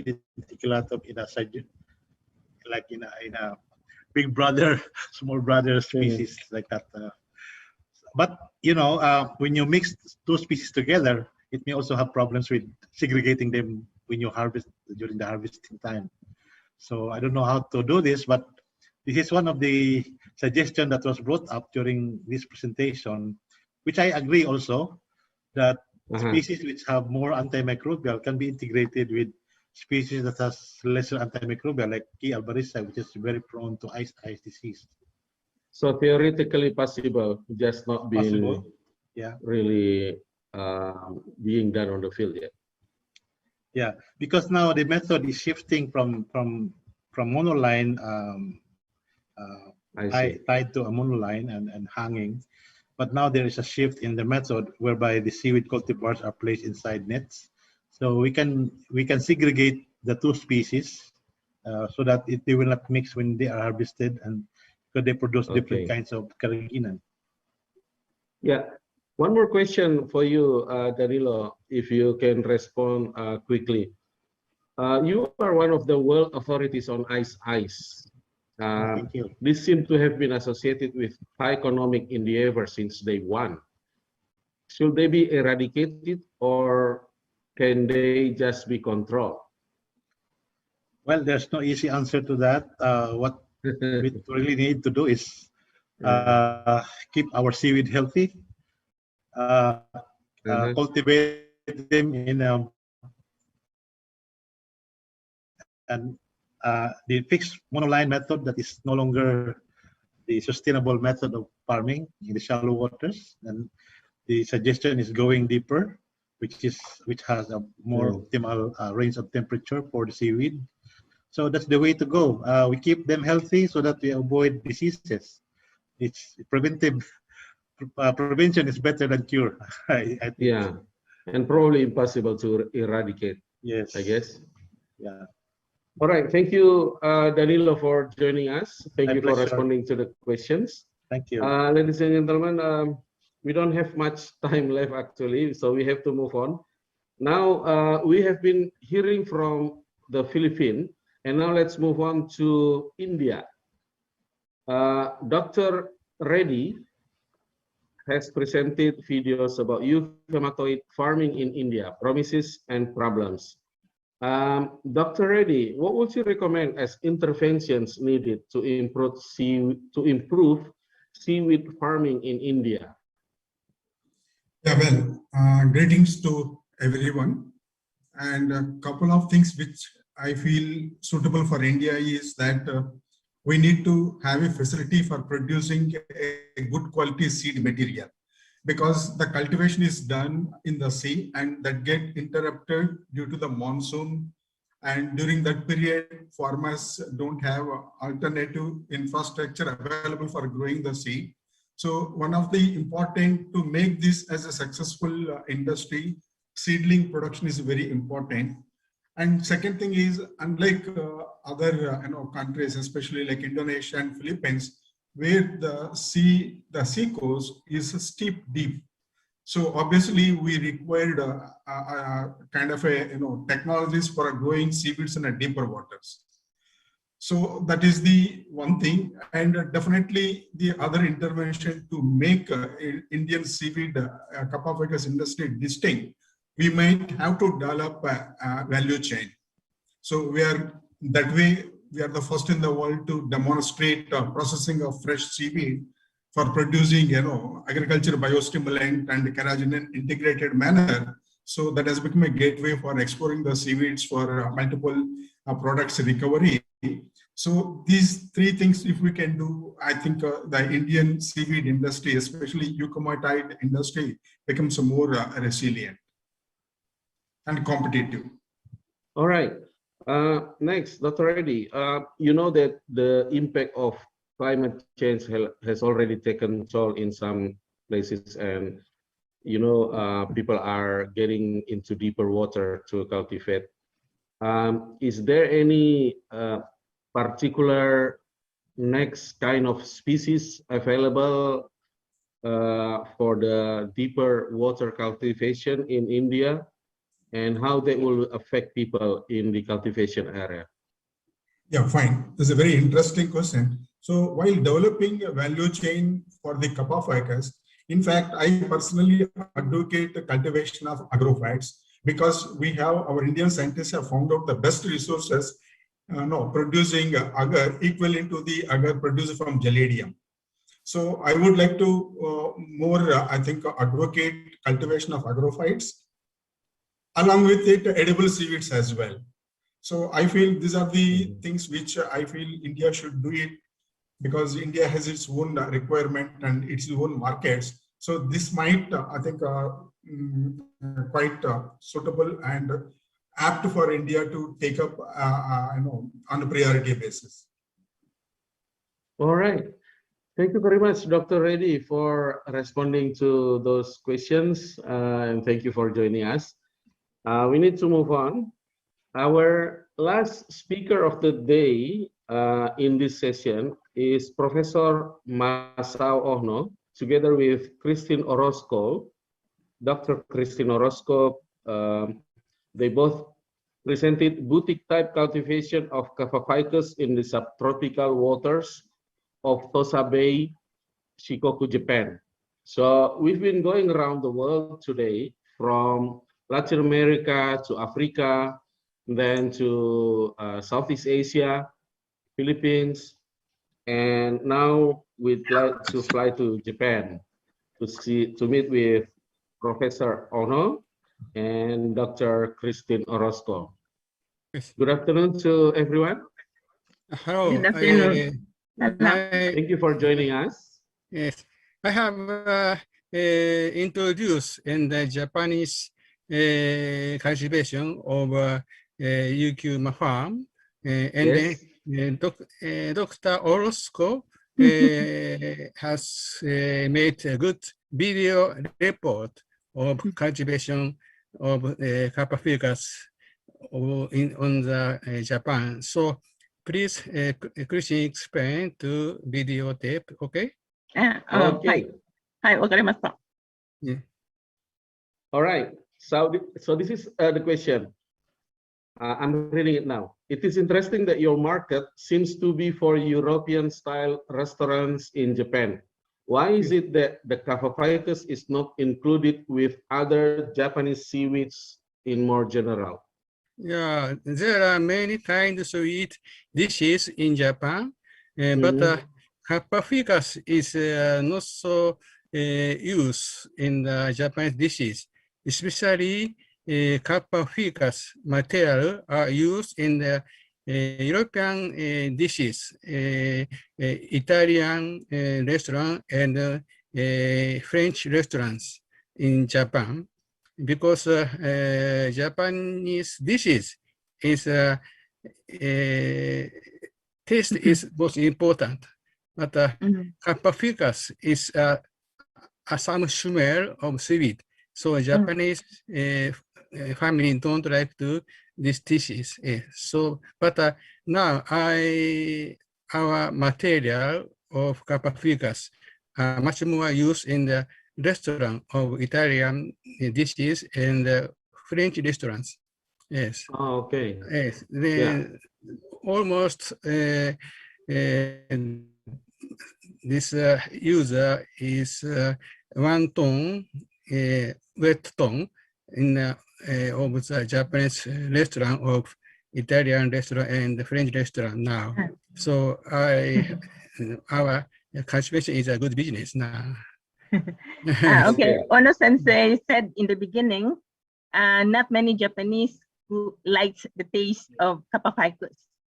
So it was not like going together with the taste of what Japanese like.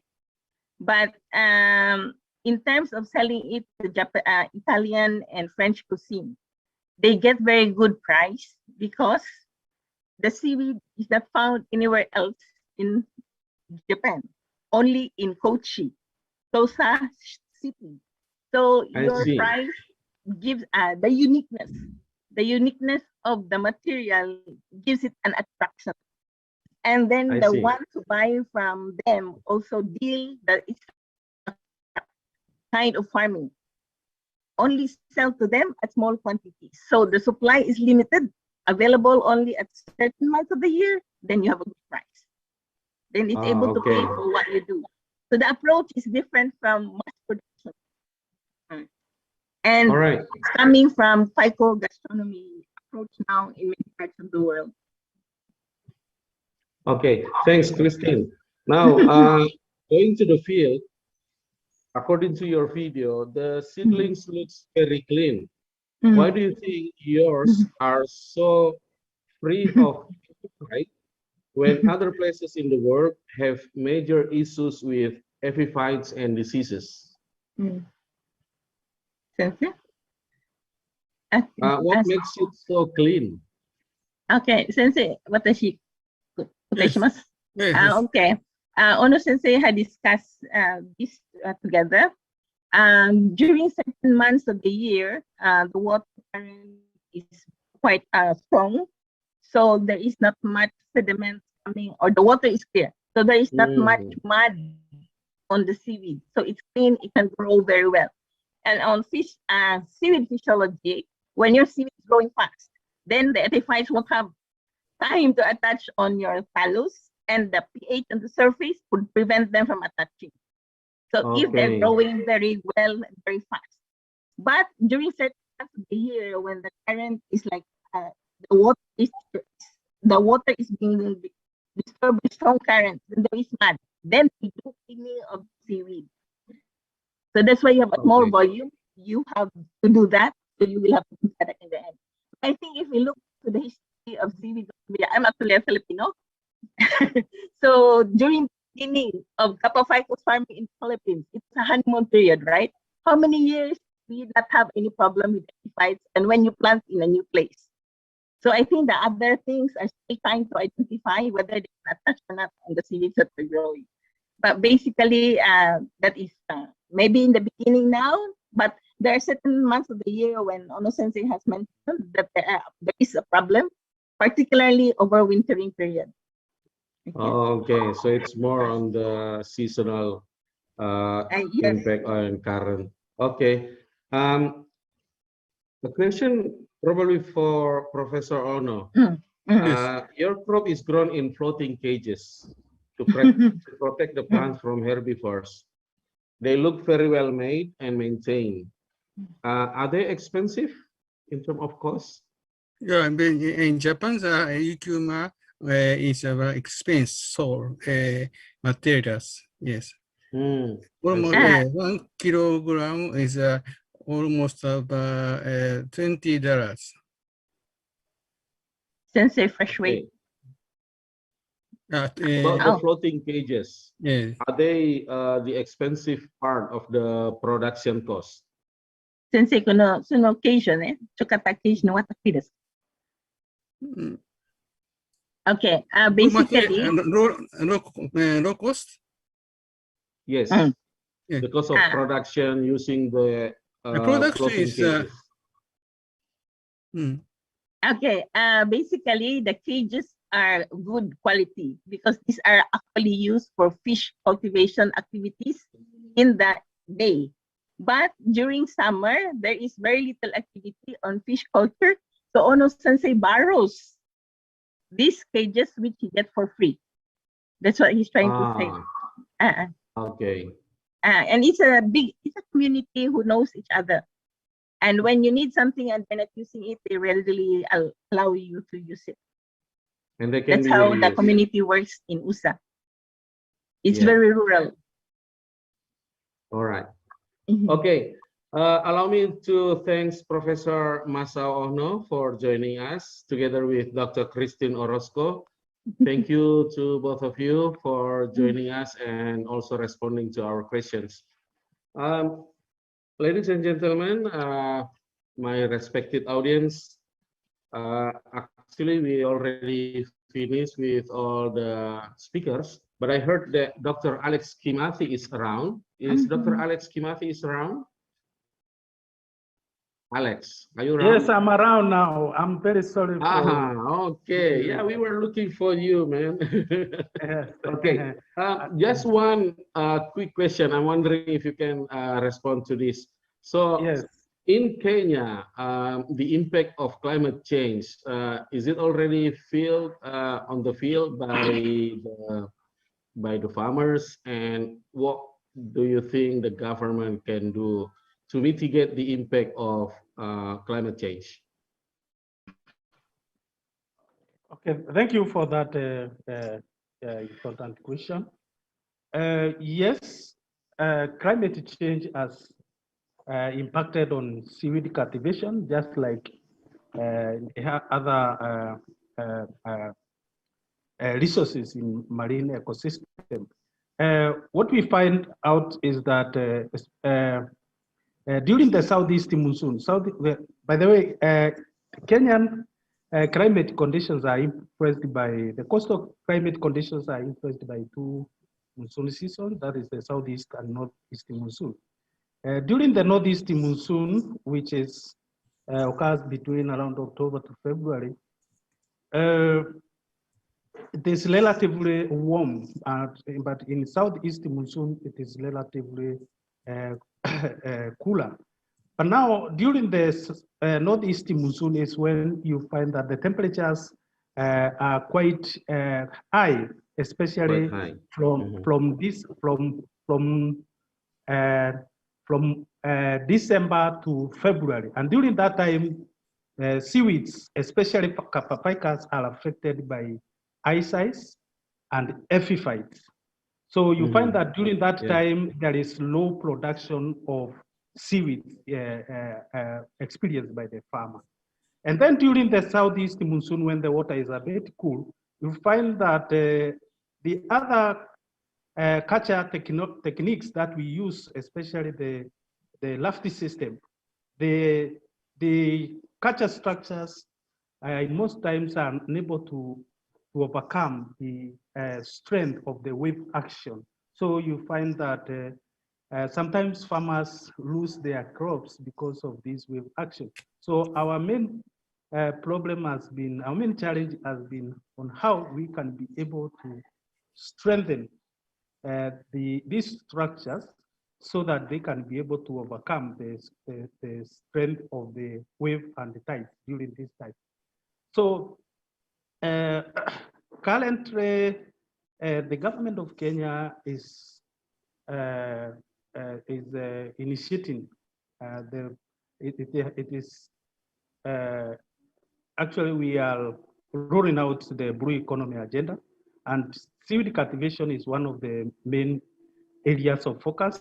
And we hope with the current scientists who are available, especially those who have a bit of experience seaweed farming, we will be able to bring out our issues so that through that kind of intervention, then we see whether they can be addressed.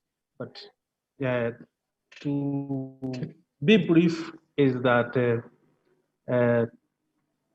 sometimes because of those challenges, seaweed farmers have inconsistent production. And therefore, what we do is that because we have the data, we kind of conduct sensitization and creation of awareness so that seaweed farmers can be able to understand what they expect at what time, so that they should not be discouraged and move away from the from the activity. And this is mostly in areas where we have not done experimental setups with the community so that they can learn. Yes. Yeah. So I don't know whether I am making sense. Well, certainly it's not a simple question to solve, but then thank you for responding to that, and hopefully things are getting better. And together with this effort, thank you, Alex, for responding to that, and thank you for joining us. Excuse me. Okay, my respected audience, I think this is the end of our 1.5 hour. We've been going through around the world. Actually, we started from United States and then moved down to Latin America, and then going across Atlantic to Africa, and going further east to Southeast Asia, and then to India, and then to Japan and to the Philippines.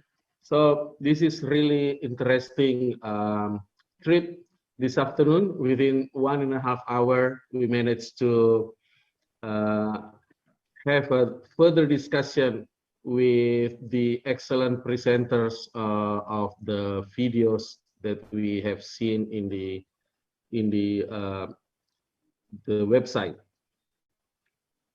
As part of the end of this session, I would like to invite my good friend Dila to close this session, as well as probably offering some insights or conclusion of what we have been discussing within this last 1.5 hour.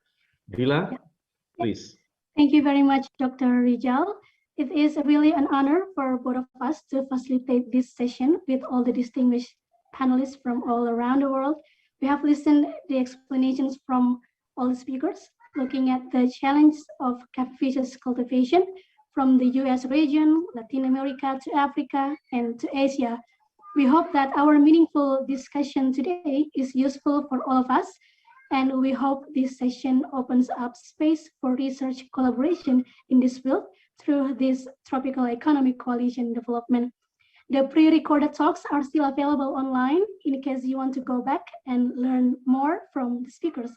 Once again, thank you very much everyone for your question and participation. And thank you again for our distinguished panelists for the meaningful discussion.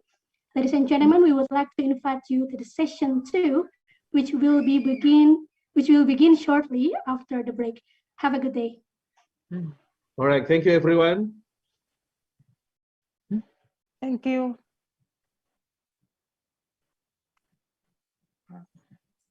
Thank you. Debbie, would you like to say something?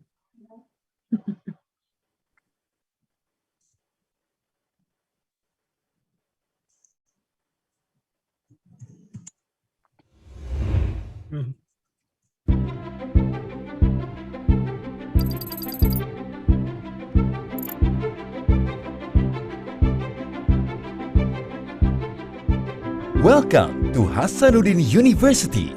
Hasanuddin University is one of the best universities in Indonesia.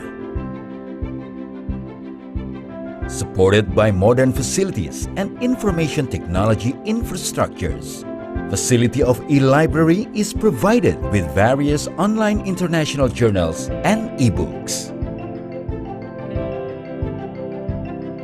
There is also a language training center that helps students to learn foreign languages.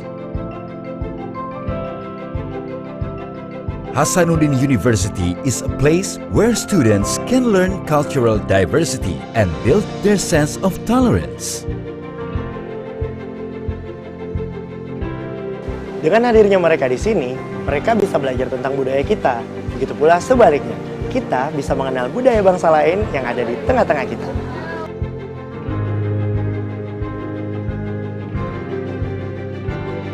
Hasanuddin University offers the students much choices of facilities for sports, arts, and cultural activities.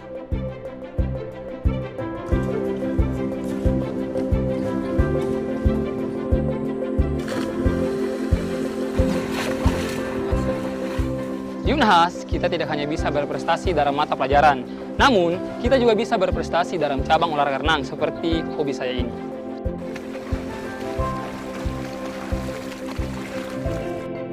Dengan ini dinyatakan dibuka dan terbuka untuk umum. Penuntut umum, hadirkan terdakwa. Kalau di Fakultas Hukum, kita dituntut untuk bisa peka terhadap keadaan yang ada di sekitar kita, baik itu masalah kecil maupun dalam keseharian. Karakter inilah yang akan sangat berguna dan bermanfaat ketika kita lulus nantinya.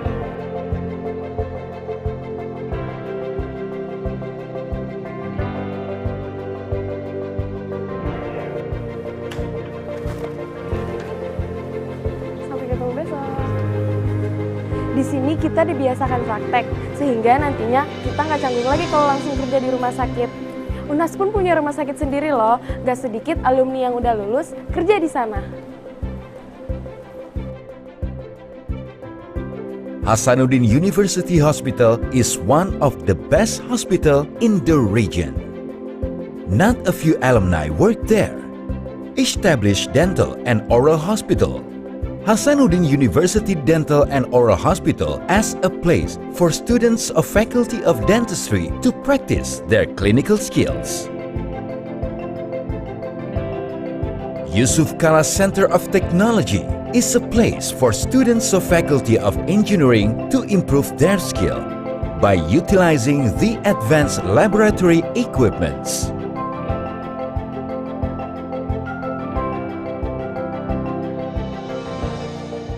Sekarang, yang ingin masuk kuliah di teknik, tidak usah khawatir untuk jauh-jauh kuliah di luar. Karena dengan fasilitas yang sebaik ini, Fakultas Teknik Unhas sudah dapat bersaing dengan fakultas teknik manapun di Indonesia. Hasanuddin University Teaching Industry is a center of excellence for downstreaming and commercialization of innovation that produced by academicians.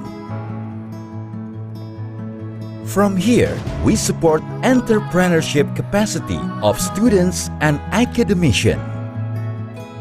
One product from teaching industry is chocolate that has been delivered in the market. Hasanuddin University manages several centers of excellences to perform the university contribution for country and world development program. Maiwa Breeding Center is one of Hasanuddin University's Center of Excellences. It is a center for fattening, breeding, and also producing good quality of cow straw. Faculty of Veterinary Unit Business processes the beef from Maiwa Breeding Center to be various food products such as meatball and nuggets.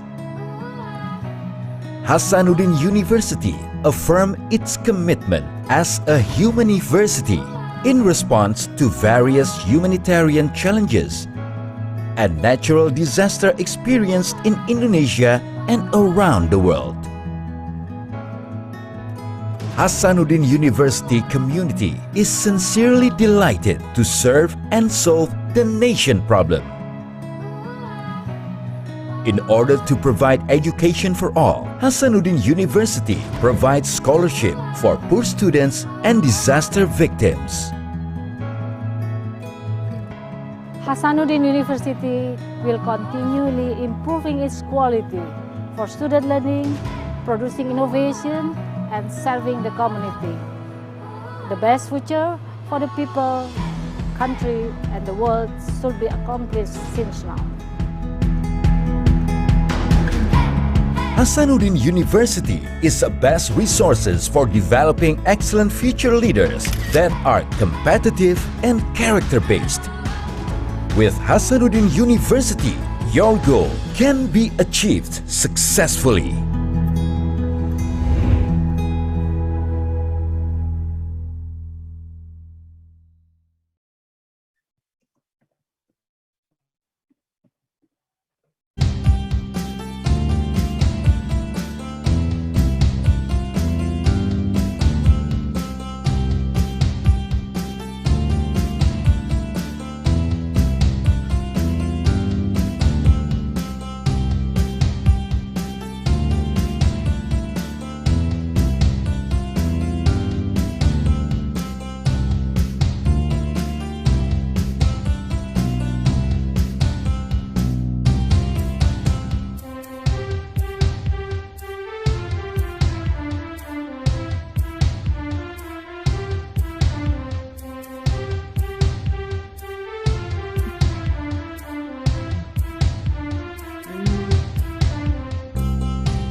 Good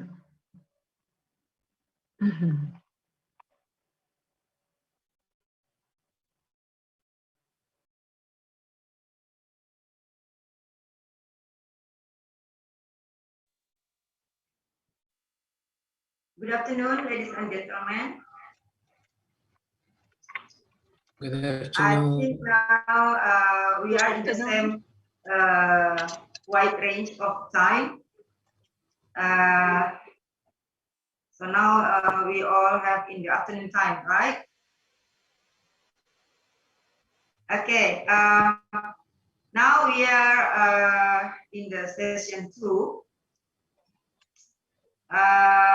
Is about regional advances in the Pacific.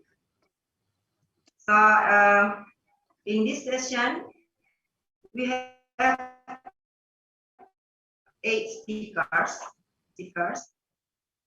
The first speaker is, before I introduce the speaker, let me introduce myself. I'm sorry. So my name is Nadiarti,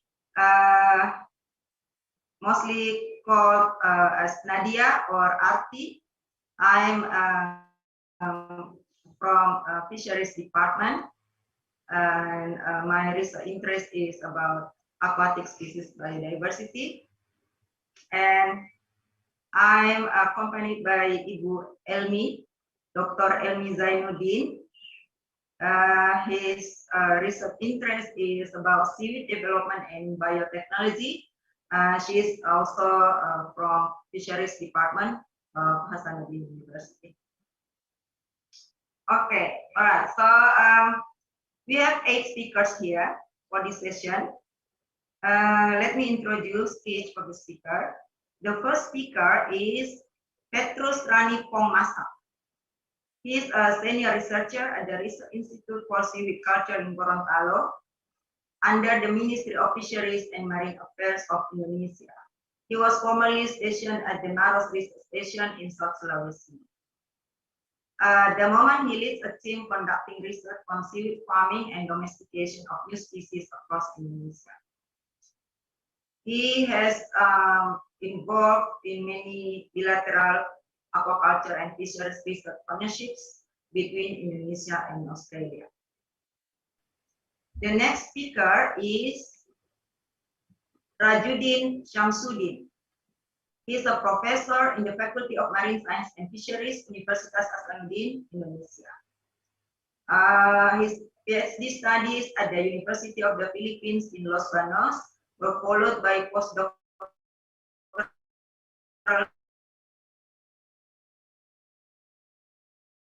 studies and experience with a university in France.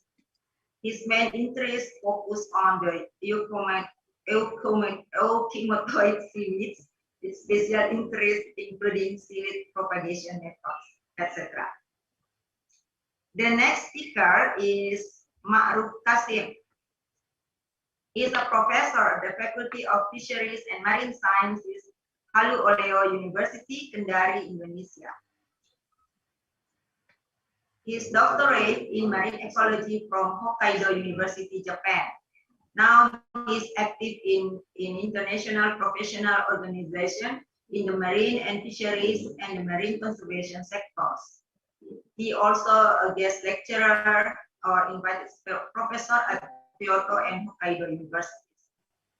He is a team leader of 28 competitive national research projects with many national and international seaweed-related publications.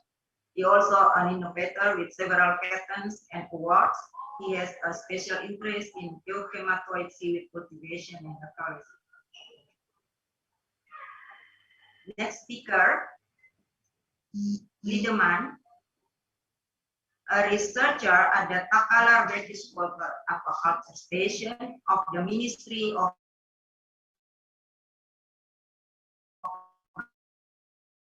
Marine. He is alumnus of Kagoshima University, Japan, and JSPS Invitational Fellowship for Research in 2019. He involved in Indonesia-Australia collaborations. He got patent for Brasileria species reproduction from spores in 2020. His research interests include the sexual and asexual propagation of seaweeds, seedling acclimation, the effect of environmental factors on wild and farm seaweeds, etc. The next speaker is Xiao Ting Hu. She's based at the Ocean University of China. Her research about seaweed includes nutrition analysis, functional components, carbohydrate, phenolic compounds, pigments, isolation, purification, biological activity, characterization, and also and etc. His research application include nutraceuticals, functional food, functional cosmetics, enzymatic production of oligosaccharides from seaweed as functional food for human intestinal health. In agricultural application, including seaweed fertilizer, using alginate to make field covering membranes to replace plastic sheets. The next speaker is Ahmad Sadeh. He is a director, Department of Fisheries in Sabah, Malaysia, working at the Sabah since 1989. His PhD in food biotechnology, University of Strathclyde, UK, 1998. He is involved in a wide spectrum of fisheries activities, including mariculture, research, policy, and development aspects. Sabah Department of Fisheries is tasked by the Malaysian government to develop seaweed aquaculture industries in Malaysia. Dr. Sadeh and team are working with local communities and private sector to expand seaweed aquaculture and are actively engaged in seaweed research and development partnerships to increase production and diversity seaweed application. The next speaker is Delin Duan, Chinese Academy of Science, China. Dr. Duan and his team have over 30 years experience on seaweed genetics and breeding, seaweed nursery and development, seaweed metabolism and bioactive substances, and have a valuable experience with eucheuma cultivation in the 1980s. And his extensive knowledge on current kerajinan production status and trends in China. I think Prof. Delin, Prof. Delin Duan, Professor Delin Duan. The next speaker is Pepijin Van Oort. I'm sorry if I'm mispronounce the name. Pepijin Van Oort is a scientist at Wageningen University and Research Center, Netherlands. He has a background in GIS and over 15 years of experience in crop growth modeling, rice, potatoes, and etc. He recently, Pepijin has started modeling the growth of seaweeds at local, Indonesia, Netherlands, and global scales. I think that's all the introduction for our speakers for this session. And now we start a discussion based on the question provided from the participants in the web forum. But we also invite participants to provide a question in Q&A menu. if there is any more additional questions. So in this time, I invite Dr. Petrus Rani Pomasa. Dr. Pomasa, are you there? Yes, I hear. Good afternoon, Dr. Pomasa. Good afternoon. Good afternoon. So because we are in the same area in Indonesia, so yeah, nice to meet you, Dr. Pomasa. In your video, you're talking about growth and product quality of kata ficus from Indonesia, right? So there is several questions we pick from the forum. The first question, were the various cultivars distinguishable from each other based on molecular taxonomy techniques? What do you think, Dr. Komasa?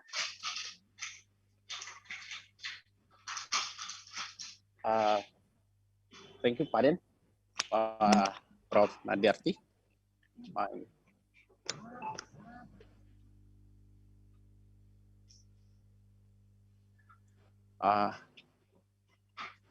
Paden, can you okay, I will repeat again? it. Were the various cultivars distinguishable from each other based on molecular taxonomy techniques?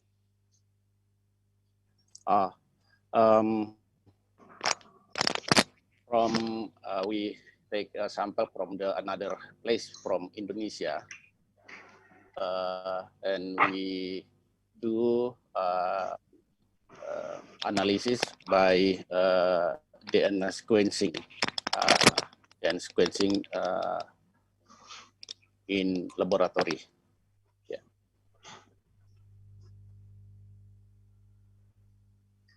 I mean, from all various cultivars, are they distinguishable or can be distinguished based on molecular taxonomy techniques? Yeah, we depend of molecular and is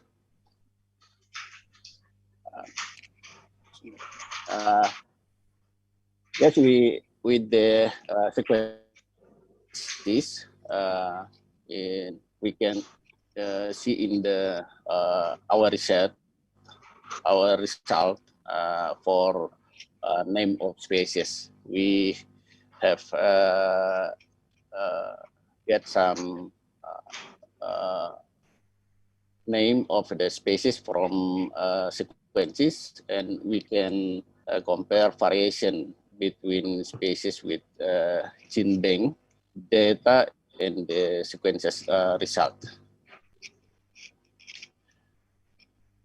Okay, so the cultivars can be distinguished using molecular taxonomy techniques, right? Okay, the next question. Do you have any thoughts on why certain regions fare better than others in terms of seaweed growth and quality?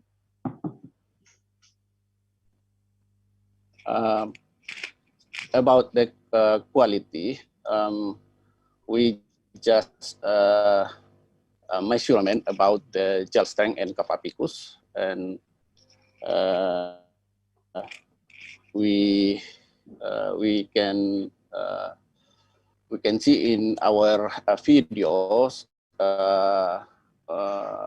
the compare with quality keraginan and gel strength of capapicus. There is no correlation between viscosity between another quality. And about the criteria of quality, we just take about keraginan and gel strength in this study.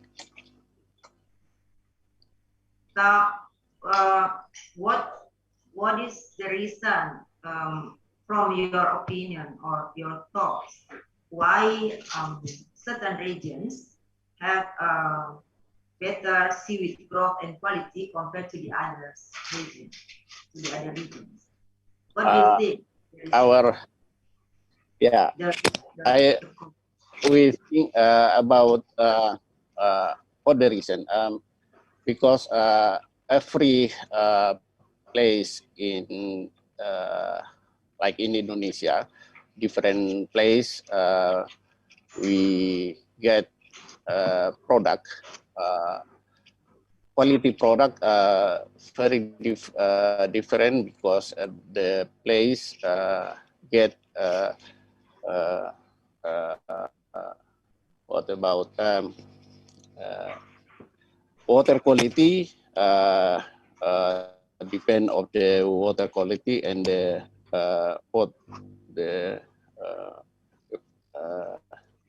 water quality and then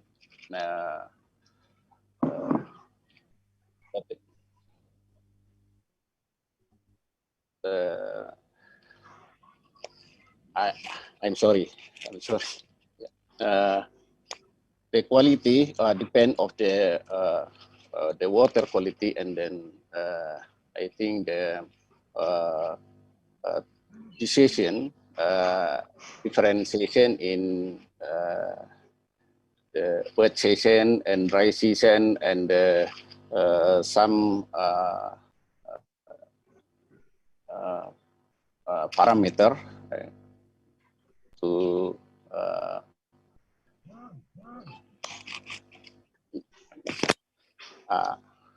I'm sorry.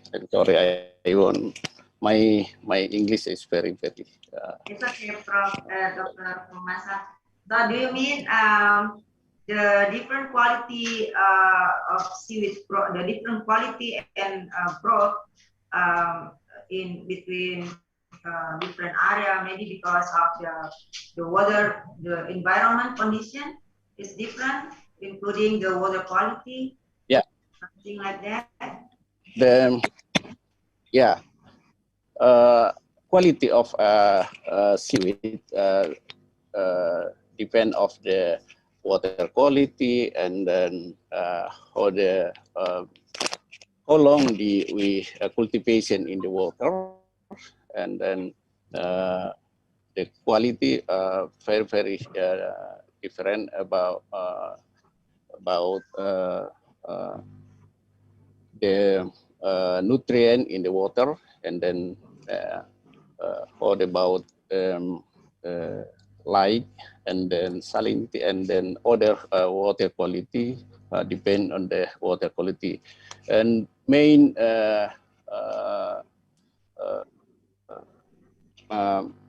about the quality about the season in season in the every year.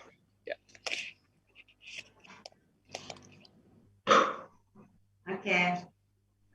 So do you think, what about the seasonal growth differences in seaweed quality and growth rates between different sites? Is there any, when comparing between sites, do you think, what do you think, how to account for these differences? I mean, can you get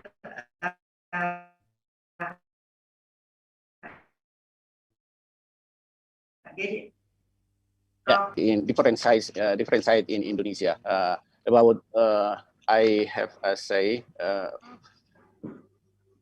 different size give quality, different quality in Indonesia. Maybe you can answer in Bahasa, and then I will try to translate it to make your questions going through flow in well. So ada kalau pada dua lokasi yang berbeda, pengaruh musim mempengaruhi pertumbuhan rumput laut. Nah, menurut Bapak, apakah bagaimana pengaruh musim itu mempengaruhi kedua kualitas rumput laut yang berbeda pada lokasi yang berbeda.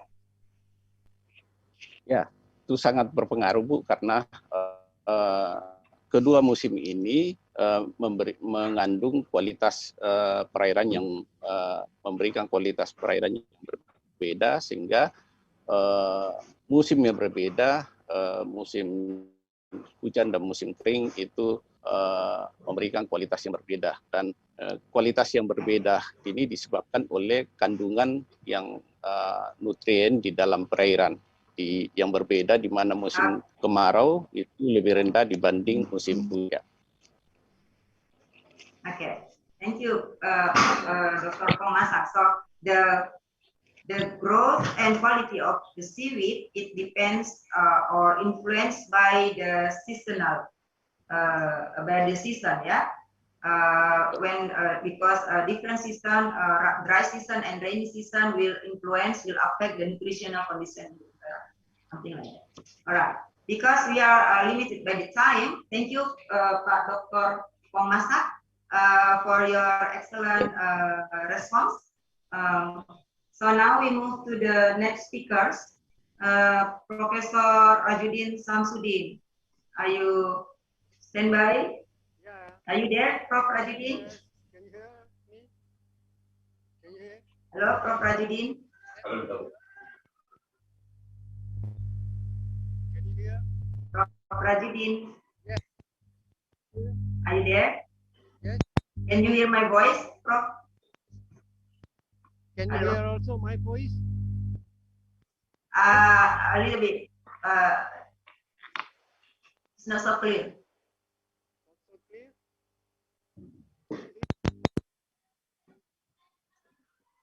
Can you hear my voice? Hello. Hello. Hello. Can you hear? Maybe your microphone. Should I hear? Can you hear? Can you hear my voice? Seems that you're far away from the microphone. Can you hear? Can you hear my voice? Maybe you should remove the headset. Try to. Can you hear my voice? Remove the headset from your laptop. Try to remove the connection. Can you hear? Coba dicabut Pak speakernya, headsetnya dari laptop. Ya.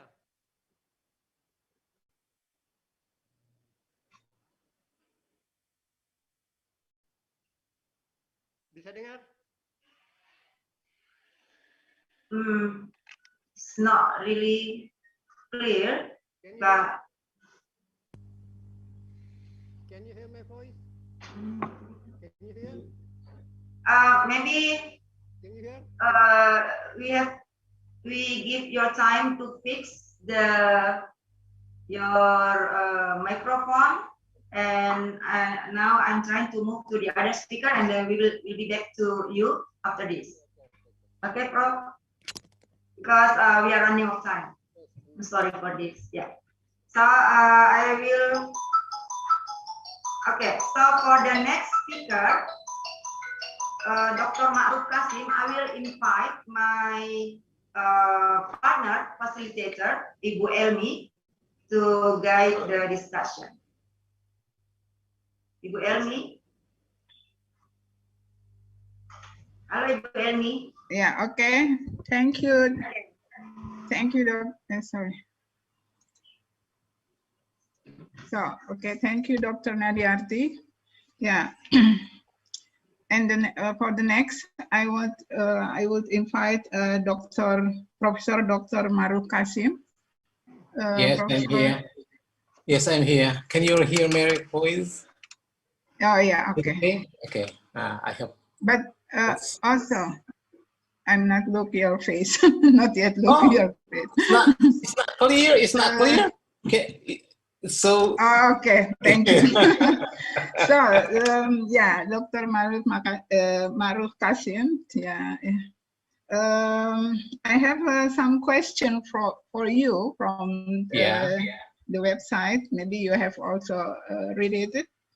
And yeah, the first question that I choose in here is, what are the constraints, associated, because yeah, I want to explain first.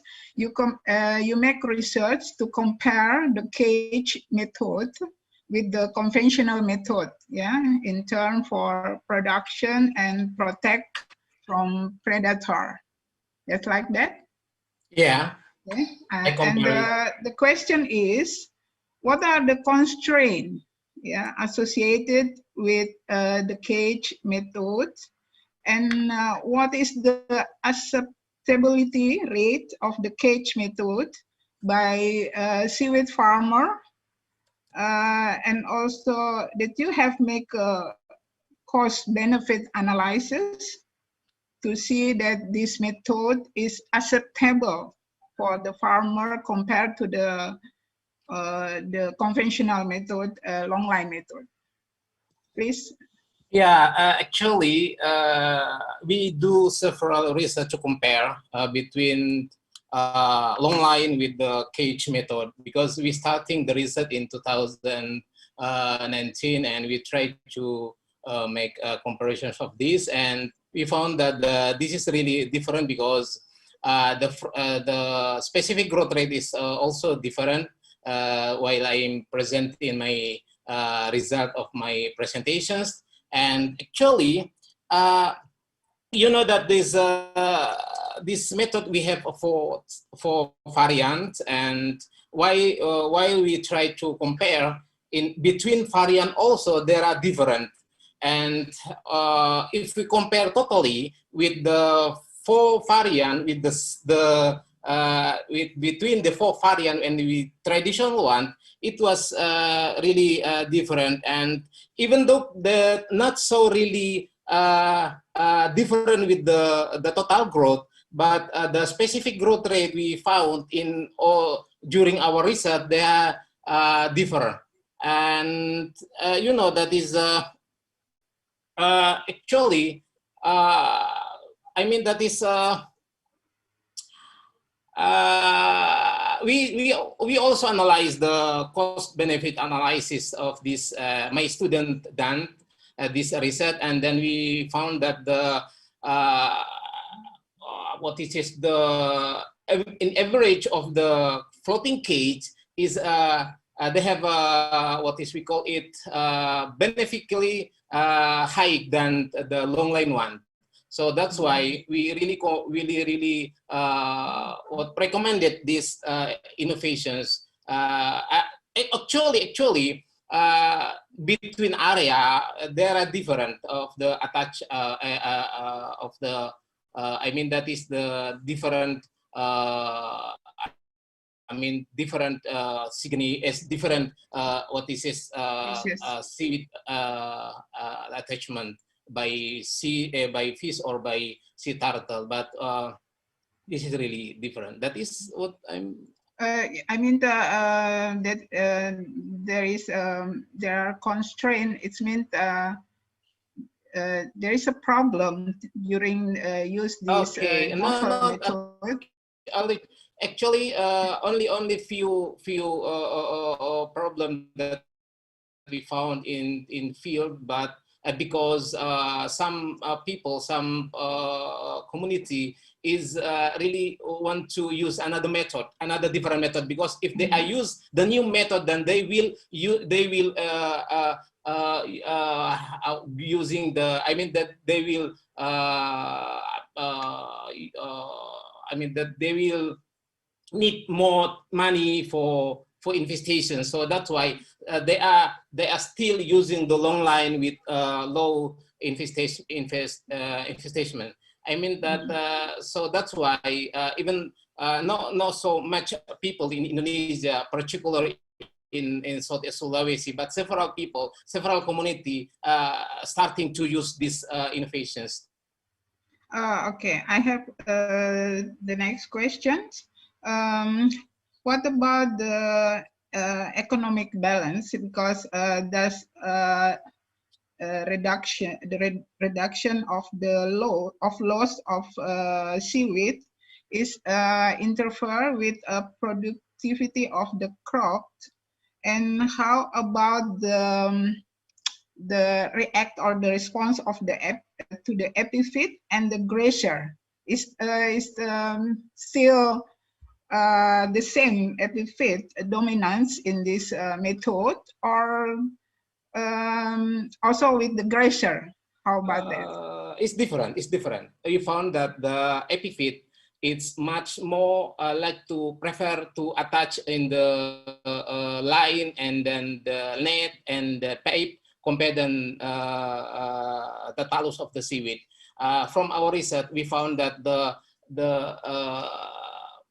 variations of the epiphyte, macro epiphyte, attached on the talus of the seaweed is really low compared than attached in the long line one, because in long line one they have no protections. They are direct attached on the seaweed, on the talus of the seaweed. But if you're using the net, aside the to prevent the seaweed from the fish, also the several macroalgae is not really much attached on the seaweed talus. And how about the grazer? The grazer is still, the grazer also, yeah, of course. The first mind of this innovations is to protect the seaweed from the grazer, fish and also sea turtle, because several area like in NTB and Gorontalo, they have a lot of sea turtle, but in several area they have siganid one. So this is really prevent the seaweed from siganid. Or also from the sea turtle, like in Bali, Gorontalo, NTB, NTT, they are afraid to using it, and then they send me information related the functions of this, and then it significantly increase the productions. The new information that I found in Batam, that is, I allow them to using my innovations that they are used. It's really significant in protecting the seaweed from the fish and siganid. It means this method has been practiced, yeah, by many farmers in the some area. Yeah, also yeah. In Sulawesi, yeah, in Sulawesi also. Yeah, okay. Actually, Bu, this is variant. They have 4 variant. This 4 variant is they have specific using. The horizontal net is for the area is not so high tide or speed current. The vertical one is the several area with the not really high tide. But the long one, the long net, is for the what is this with for area is the high tide. So that's why this is even though they have 4 variant, but this is really I mean, this is really particular different in several area. Oh yeah. Okay. Thank you very much. Nice explained from you, and we have many information about this novel method. Now we thank you very much. Go to the next panelist, Dr. Liedemann. I invite Dr. Liedemann for the next. Yes, Bu. Well, me. Okay. Yeah. So, Dr. Liedemann, yeah, I think I have also some questions about the after look the results of your research, which you observe about the effect of higher temperature and higher light intensity. Can you hear Can you hear me? Yes, I can hear you. Oh, okay. So, after look your result of your research, which you observed about the effect of higher temperature and higher light intensity to the euschematoid farming, Yeah, some question is want to you explain or you give the advice or recommendation about your result of your research or to the seaweed farmer. It is acceptable or it is easy to applicate it in for the seaweed farmer. Your recommendation or your advice for that. Yes. From my result, I think the farmer can culture at the different site or different location at different season. For example, in the we have Banteng Regency. At that area, some of the farmer have several area. They have close to the beach and also far from the beach. So they can culture both of this area, but in the extreme condition, extreme weather, the farmer, for example, when we have only two climate, 2 season, dry and we call dry and rainy season. For example, in the rainy season, they culture it in the offshore. I mean, far from beach. But in the rainy season and not in the dry season, they culture little bit close to the beach because in that area there are several river. That's why from this result we can apply that in the dry season we can avoid, we can culture in the not so high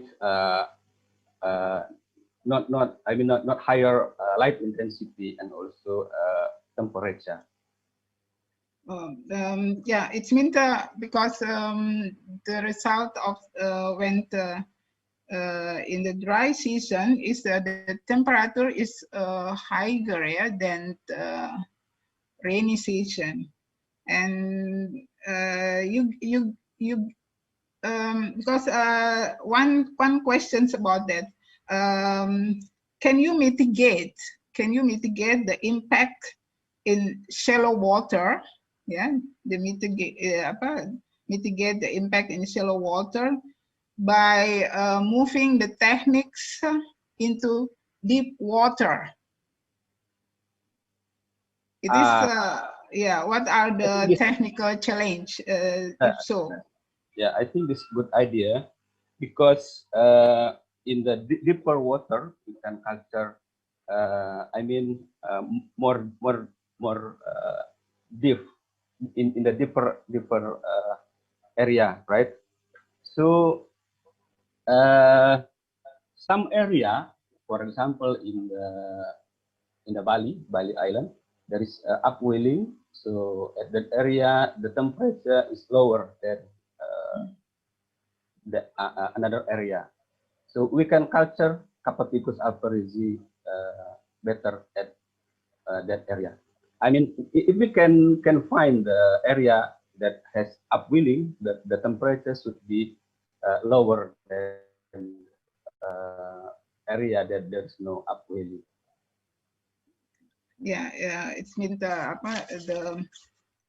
but yeah, also there is the problem. If we culture in the shallow water, most of the Capapicus,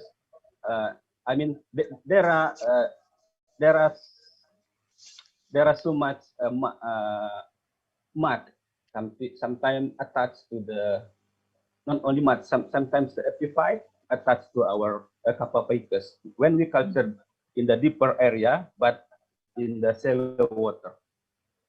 Not in deeper area, the culture in the deeper water column and in the shallow water. And one question, last question. does higher temperature and light intensity cause bleaching of the thallus? Yeah, of course. We have experience when we culture at the temperature 34 and light intensity 100.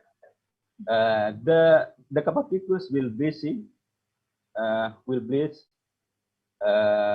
for approximately 1 week.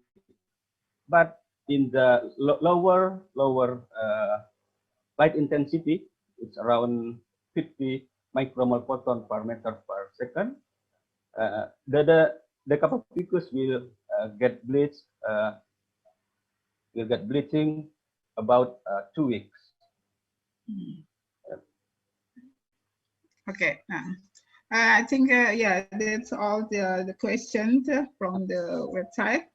Yeah, thank you very much. Maybe we will look later in PA if there's a question in during the discussion.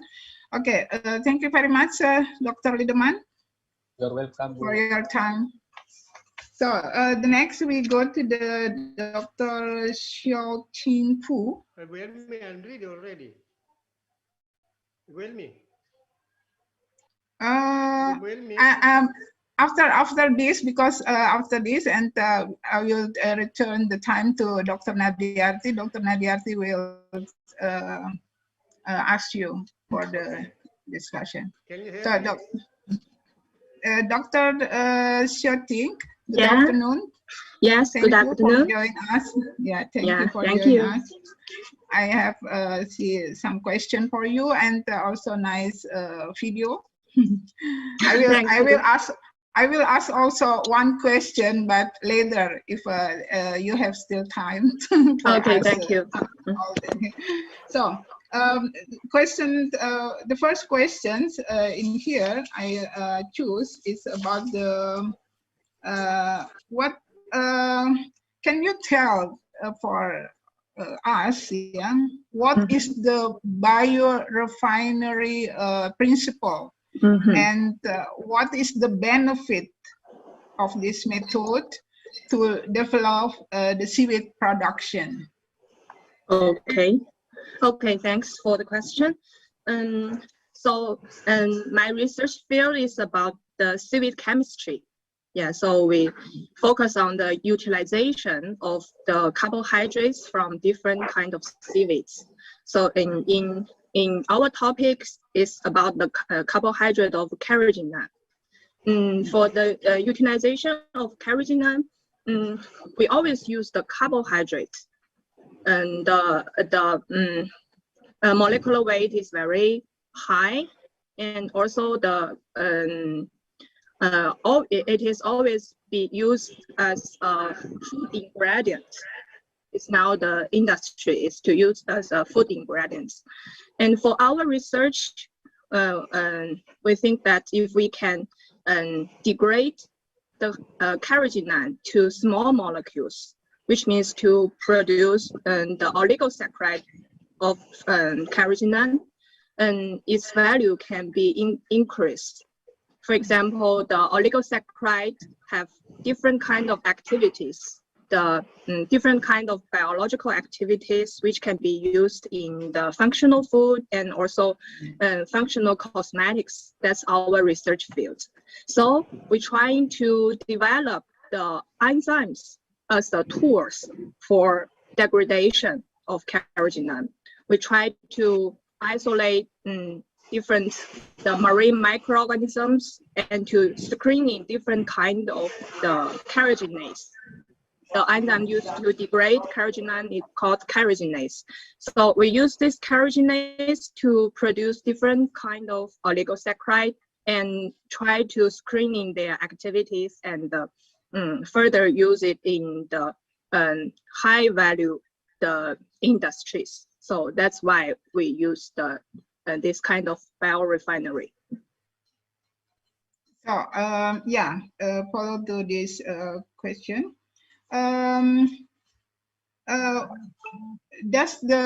Because you use the two enzymes, sulfatase and also carragenase. enzymes. Yeah. And that's the combination of the both enzymes. It give the yield of better result. Okay, very good question. So we have another enzyme related to carrageenase. It is called sulfatase.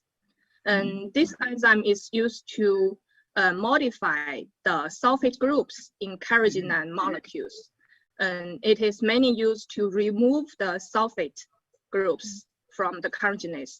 As we know, different kind of carrageenan has different structures.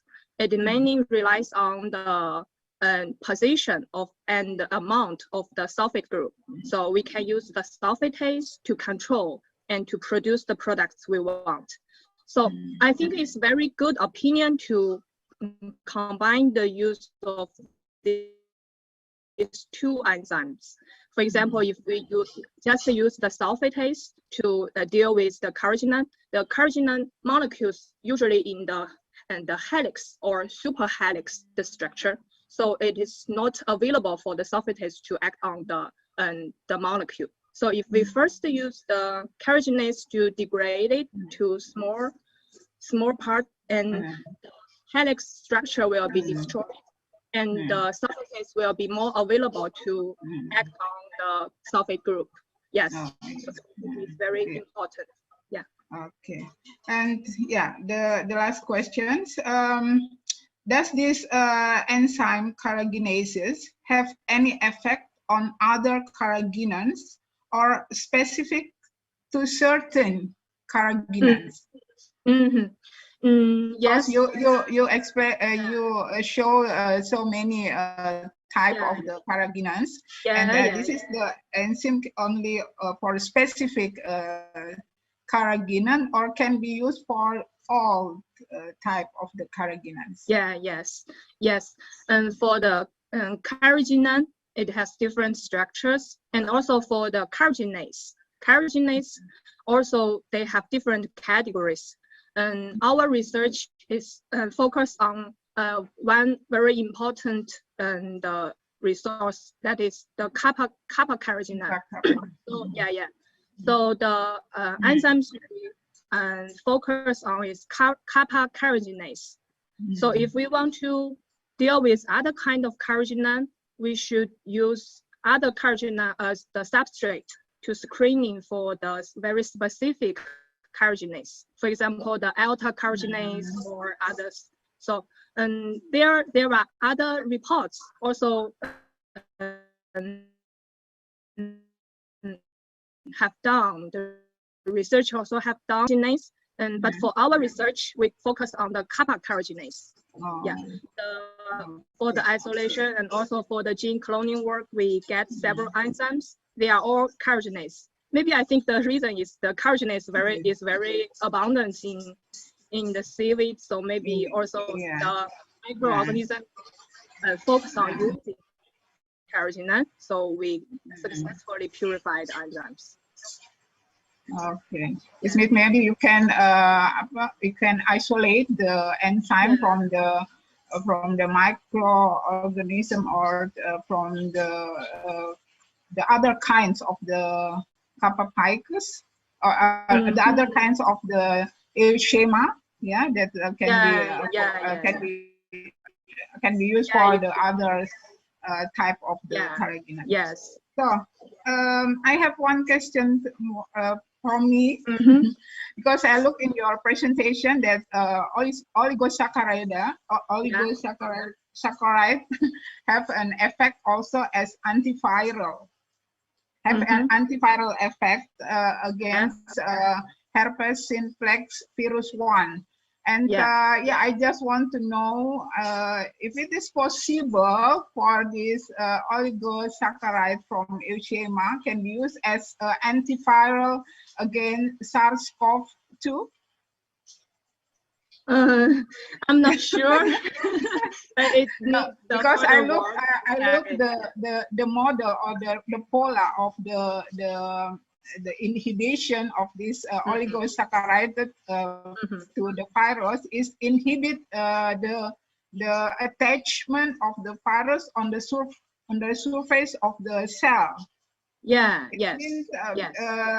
maybe it is possible also to use for as anti-SARS-CoV-2 because SARS-CoV-2 also have attachment in the cell of the lung and like that.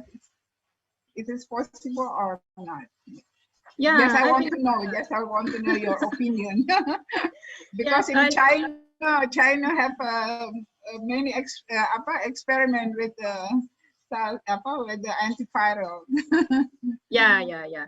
Yes, actually, in our department, we have several the researchers focused on the oligosaccharides of the seaweed.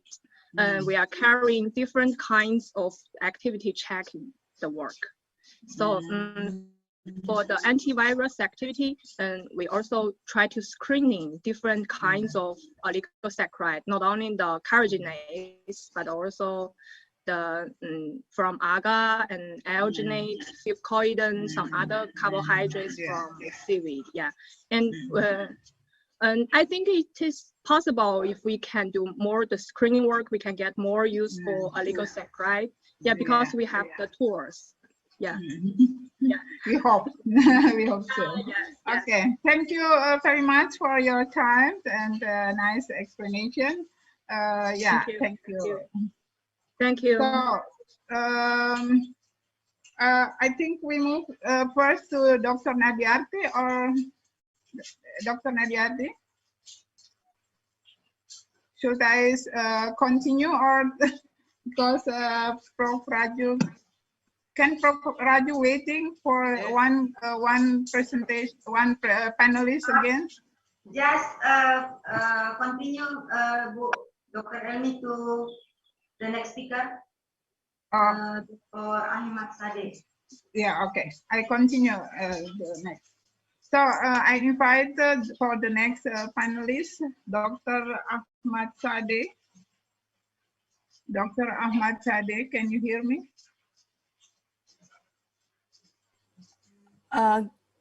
Hello, good afternoon. Dr. Ahmad Sadeh, I'm Prof. Lim. Okay. I'm the co-author together with Dr. Ahmad Sadeh. Yeah, okay. Your name is Lim Pek Im. M. Lim? Yes, correct. Professor Pike M. Lim. I called you Prof. Lim. It's okay? Can. Yeah, no problem. Yeah, okay. Because Dr. Ahmad Sadeh have headache after vaccination this morning. Oh, okay. So doesn't matter. Okay. So, yeah, I have a question for you from the website. It is interesting also, the video you explain about the interesting initiative by Malaysian government to improve seaweed farming, like using new plots, new cultivation method, new kinds of goods, and the production of alternative products like bioplastic and etc. And the question is, how many of these initiative of interesting initiative from the government are being used by the community? I think in the term of the farmer, yeah, community is means the farmers. Okay. How many of these? Yeah. How many of these are being used by the community? Okay, thank you, Madam Chairperson. Okay, so as regard about the innovations that the government of Malaysia have introduced through R&D, so for the floater as well as the cultivation system, yeah, they are practiced by the local community. However, as regards about the harvesting boat, they are actually more suitable for large-scale cultivation. So they are not actually being carried out because at this stage, large contribution of cultivation in Malaysia is actually contributed by the local community, which is a small scale farming. Yeah. Thank you. And about the new innovation, I mean the interesting innovation like new float, using new float, and also using new cultivation methods. It is have been applicable for the community, or still not yet so yeah, so much Not so okay. Actually, for the floats is actually sponsored by the government. So we for those farmer that's under the government scheme for cultivation, they are all using the floats. So as regards about cultivation system, also they already uptake the method of tying and things like that, because that will minimize the time that is required. Yeah. But for both, it's not being used. Yeah. And the follow for this question, and for the solution which didn't make it, do you have advice about other innovators to be done? I think based on our experience, any innovations that is being introduced, I think two main factors that I would like to emphasize. That is low cost, okay, so that is affordable for small scale farmer, as well as also easy to be operated by the local community. So if technology are too sophisticated in terms of maintenance, also will be a problem. Yeah. So I have a next question. Malaysian government seems to have taken an active role to introduction eucalyptus farming in Malaysia. Can you outline the key steps for the audience, how the government have done? Okay, so I would say that in summary, the assistance that the government giving to the eucalyptus farming is mainly for the upstream. Okay, so actually through various Malaysia plans, there are different approach have been carried out, but I can summarize that the kind of assistance being given. So one thing is the allocation of the sea area for farming. So the local community, the farmer can access the area without paying any, it's free of charge. So as regard for company, they have to apply, but the payment and the fee is very, very minimal. Okay, and then the government also provide the ropes, floater for culture, as well as seedling. So, and the government also provide build a drying platform to be shared by the local community. So it's like just one villages that's formed from different small farmer, so they can jointly have access for the platform, the drying platform. Yeah. So and yeah, have you finished or? Yeah, I have finished. Yeah, no. Okay. Okay. So the last question is, what are the key steps in reinvigorating the industry during the pandemic? Yeah, I think because yeah, many industry was down during the pandemic, and which make eucalyptus industry has declined. Yeah, I mean because yeah, what do you want to government do for reinvigorating the industry? Okay, I think yeah, I mean in my talk I share that there's decline as regard about the production of eucalyptus in Malaysia. So, and they are actually due to several factors. So in such as lack of seedling, climate change, instability of price, as well as security. So these are the things that we have to overcome. So the government realized that the importance of that, especially as regards about the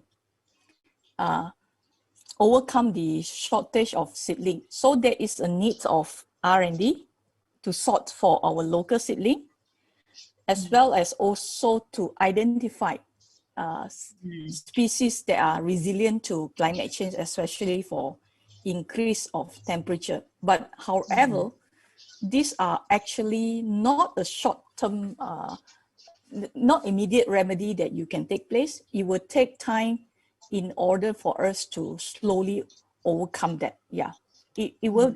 So I think it will take some time for us to fully actually recover to up to what we are. But that there are efforts that the government are trying their very best. And of course, we need a national seed bank that actually to have a continuous supplies of seed to the farmer. And also a wide supply of seedling will also enable the big company, anchor company that will be able to come in to revise the industry. Yeah. Okay. I think that's all the question for you.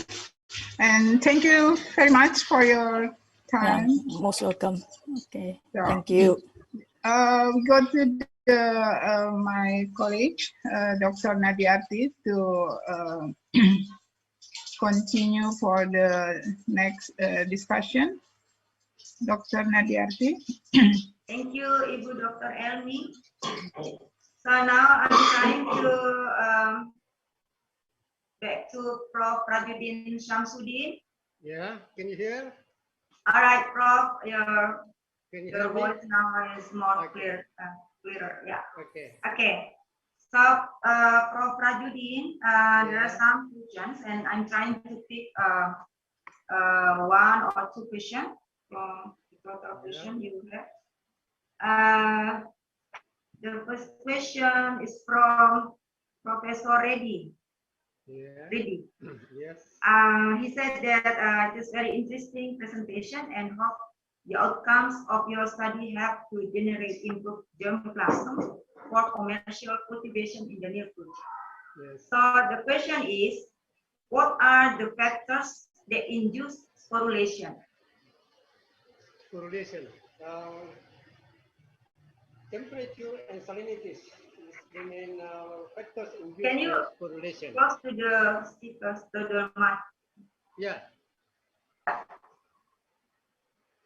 Two factors that main factors induce the sporulation. That's salinity and temperature. Water. The water. Okay.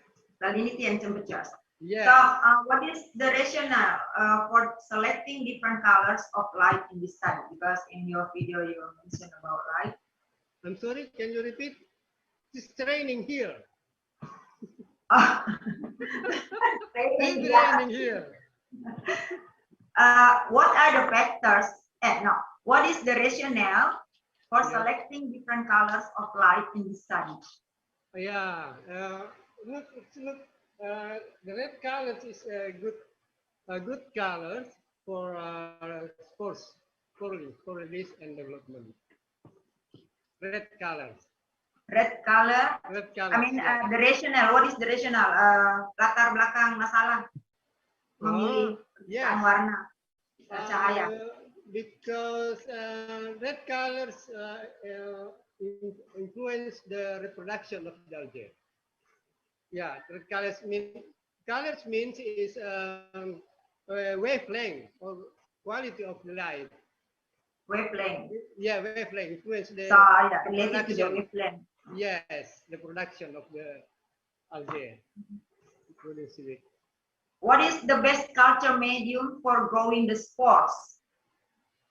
Medium? What do you mean medium? Waters?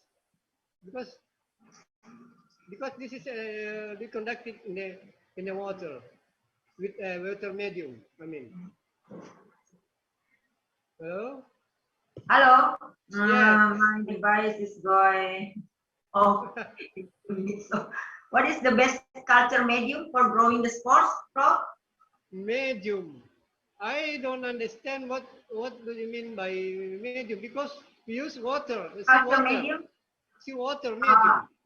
Seawater Okay, medium. so you only use a seawater medium. Seawater medium, yeah. No other mixed medium or treatment? No, for, seawater. so until now only for the seawater medium, yeah? Yeah. Okay. Next question.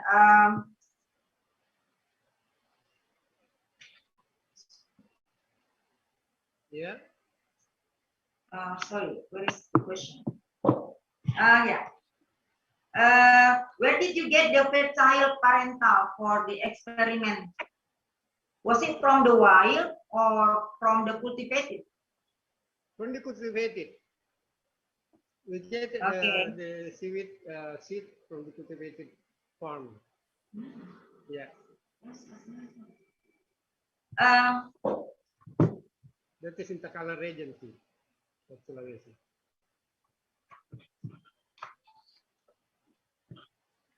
Yeah. Next question is, how do you induce the histocarps in natural tally in your lab?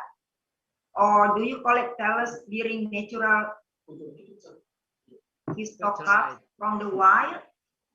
Yeah, we use thallus with histocarp that is get from farming.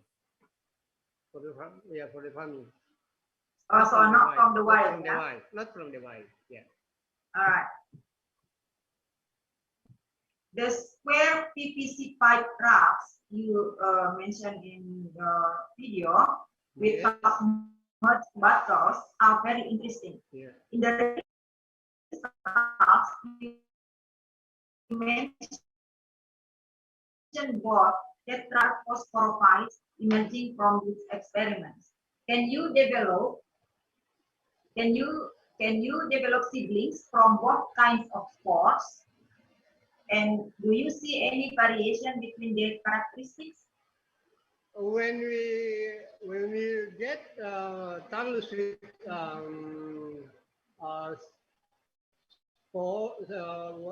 spores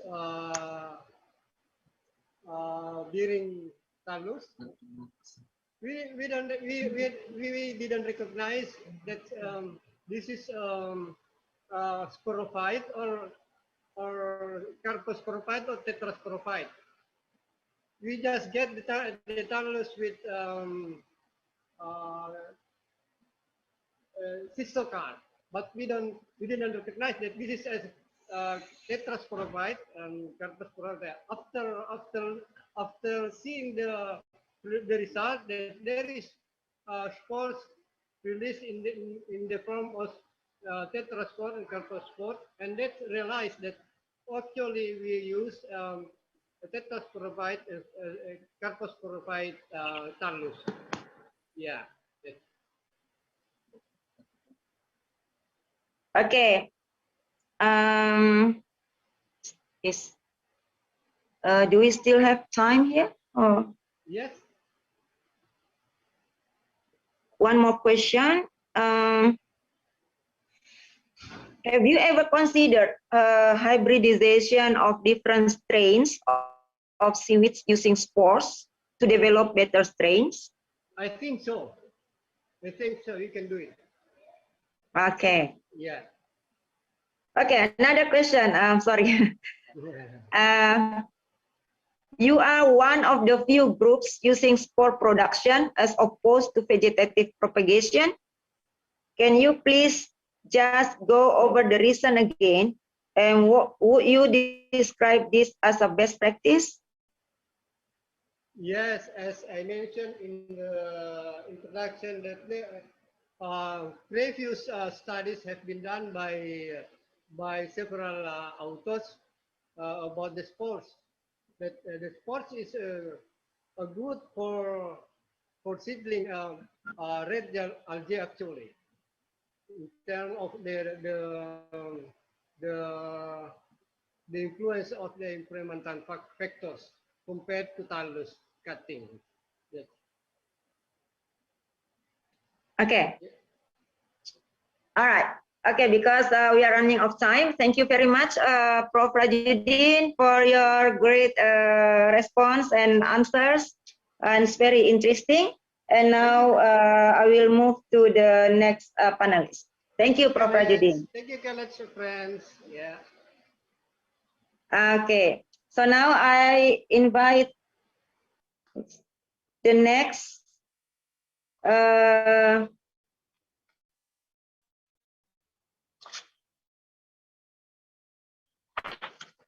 panelist. Hello, Professor Delinduan. Are you there?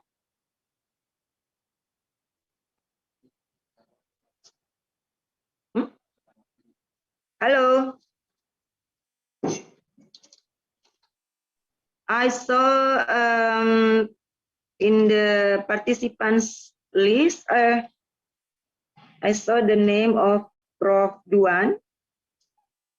Yeah. Can you hear my voice? Okay. Okay. Nice to meet you Okay, again in this meeting Zoom. Yeah. Okay.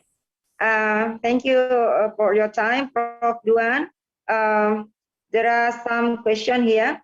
So as you present in your video about the present status and trends of carrageenan production in China, there is a question from the immense experience China has in seaweed farming.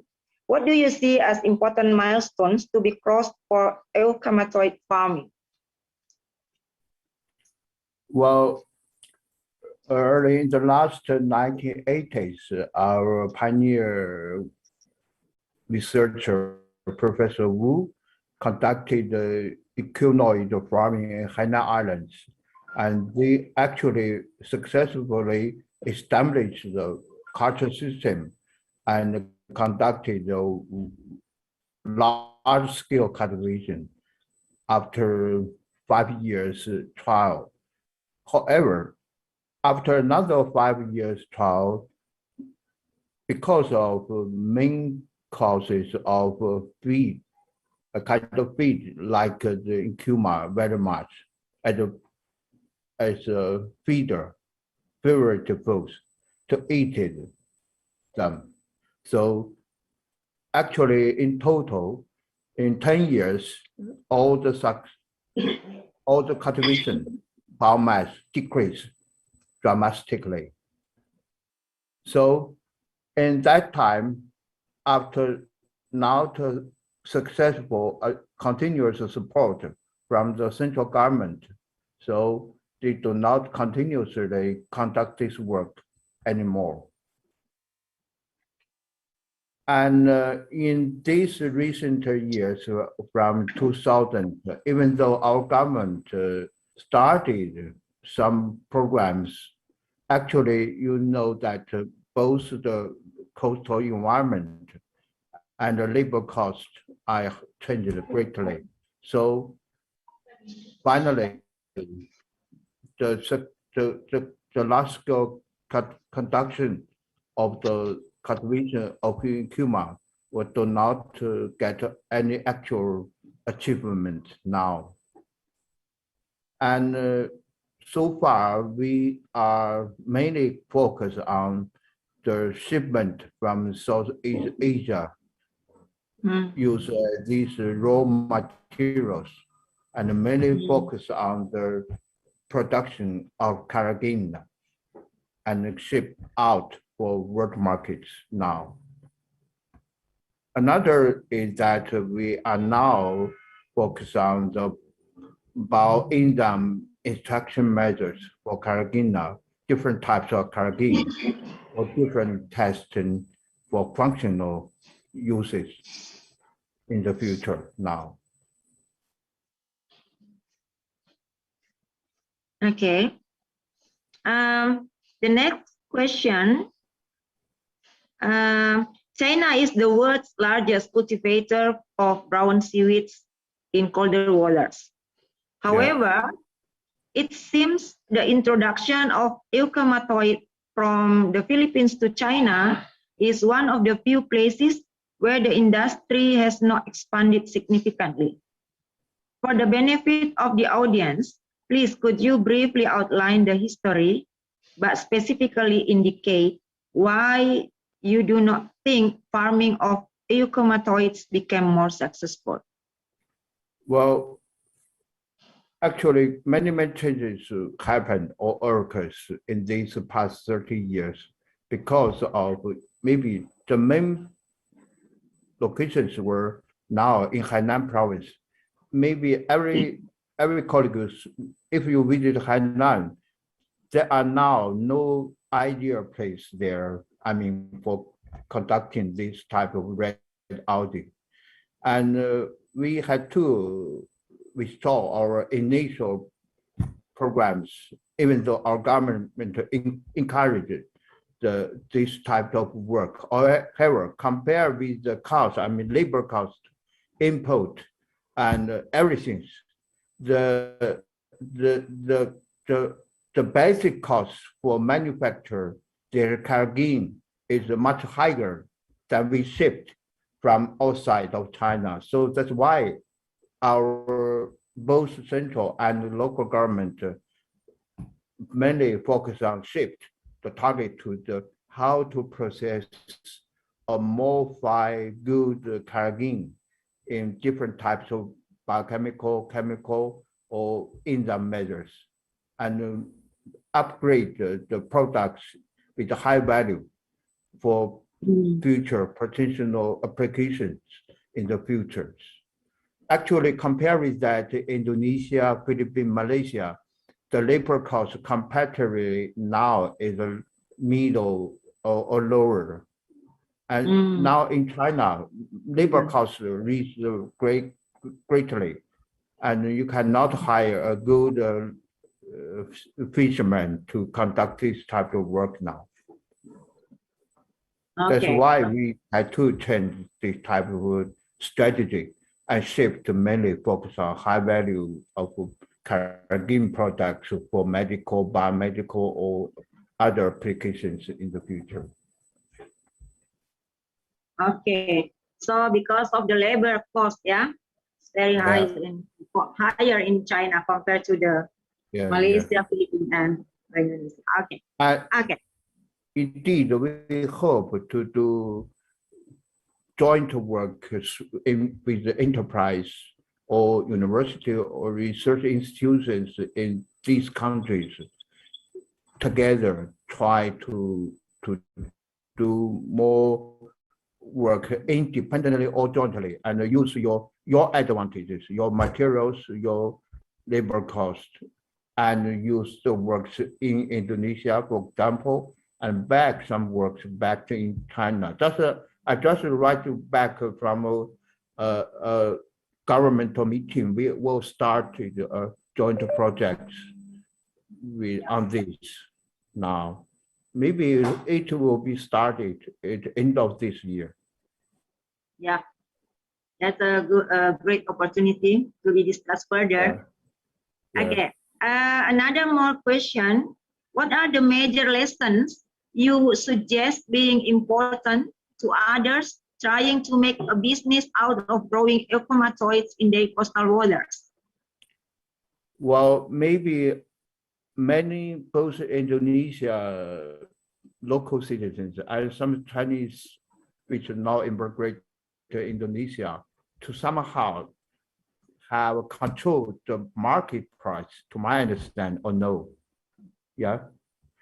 So that's the problem. The market price from the raw materials to the semi-dried materials, there are very high difference.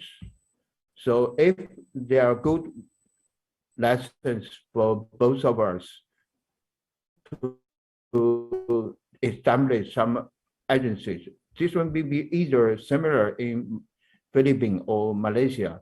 If we control the price on the middle level, I mean, that will be good for both of us to conduct other works on high value purification or extraction in the future.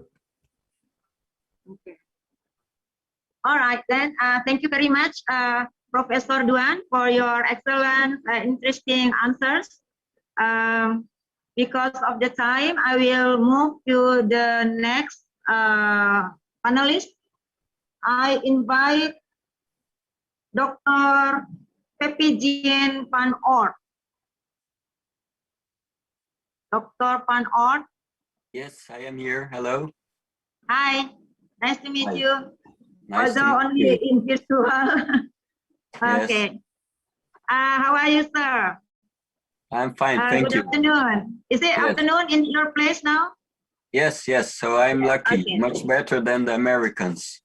Yeah, okay, thank you. How are you in Makassar? Yeah, in Makassar now is a heavy rain.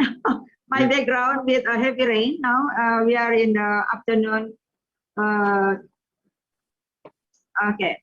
So, Doctor, how do I call you? Dr. Van Ort, is that okay? Sorry for Yes. my mispronunciation. No, Okay. that is fine. That's fine. Okay, thank you. In your video, you are talking about the bioeconomic seaweed model, right? For modeling Capapicus cultivation in Indonesia. So the question is, in your model, the growth rate seems to be taken as a constant. The growth rate can vary a lot in the same site depending on the season. How does your model adapt to changing growth rates? Yes. So I agree. The growth rate can differ quite a bit depending on the environment. And so what we want to do is to estimate the growth rate parameter in 6 sites. And in the same sites, we are measuring the environmental variables. And then we hope to establish how the different growth rates depend on the environmental variables. Okay, so your model can adapt, yeah, to the changing, to Yes. Yes, for the certainly. changing. Yes. Yes. Okay. All right. Next question. It is a bit like the chicken and the egg. Which come first, the seaweed farm or the modeling? Yes, so I like this question. We become a bit philosophical. So first, let me say, why do we do this research? We do this research out of scientific curiosity, and we do this research because we hope to help in the end that this research can help the farmers improve their livelihoods and the whole sector to improve itself. And as you will know, working at the university, it's a never-ending process. You formulate hypotheses, you do an experiment, but then from the outcome of the experiment, you have so many new questions that arise. So you make new hypotheses and you make new experiments. This does not mean there is no progress. In the whole cycle, it is a never-ending cycle in which we do gradually build up the knowledge. And you can see our model in the same way. Actually, our model is a coherent set of hypotheses which we are testing. I hope that answers the question. If not, you can get back to me. Okay. Yes. So modeling just So modeling just like the other research, never-ending research. There is always a new question, and all of these are to improve our livelihood. Yeah, in terms of seaweed, especially in this case. Okay. Another question. Based on your models, they can be site or country specific. But what do you think will be the next big thing in precision Phyconomy based on your modeling experience? Yeah. So actually there are 2 questions. One is if it is site or country specific. And the second question is what will be the next big thing. So let me answer to the questions one by one. When we speak of a model, we should distinguish between the equations and the input data. And so it is possible that the equations are the same for every country, but that the input data are different for a particular country or a particular site. So in one site, there may be a different strain of Kappa ficus cultivated, and this may result in a different growth rate. And of course, if in one site the temperature is different or the nutrient concentration is different, that would lead to different input data to the model, but still it would be the same equations which we are using. And that's the way we are trying to move forward.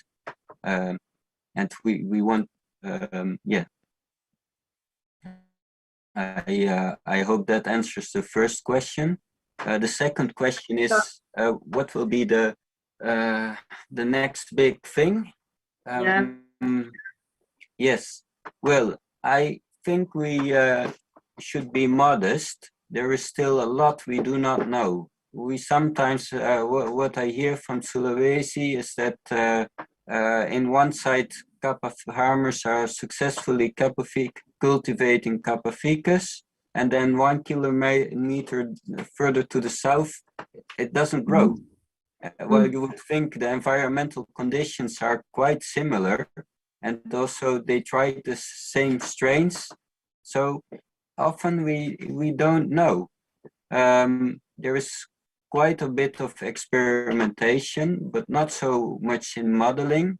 And also the protocols that are being used are different in every experiment. So I think there is still a lot of things to be gained just in getting the basic science right by using slightly different models, and getting away from this exponential growth towards a sigmoid growth model, and using the same protocols in different experiments so that they can be combined.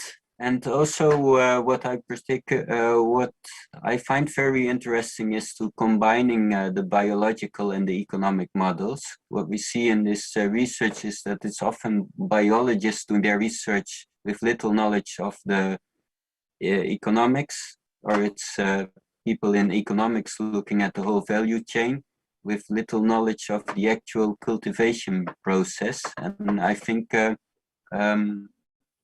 it's interesting to look at these two things together.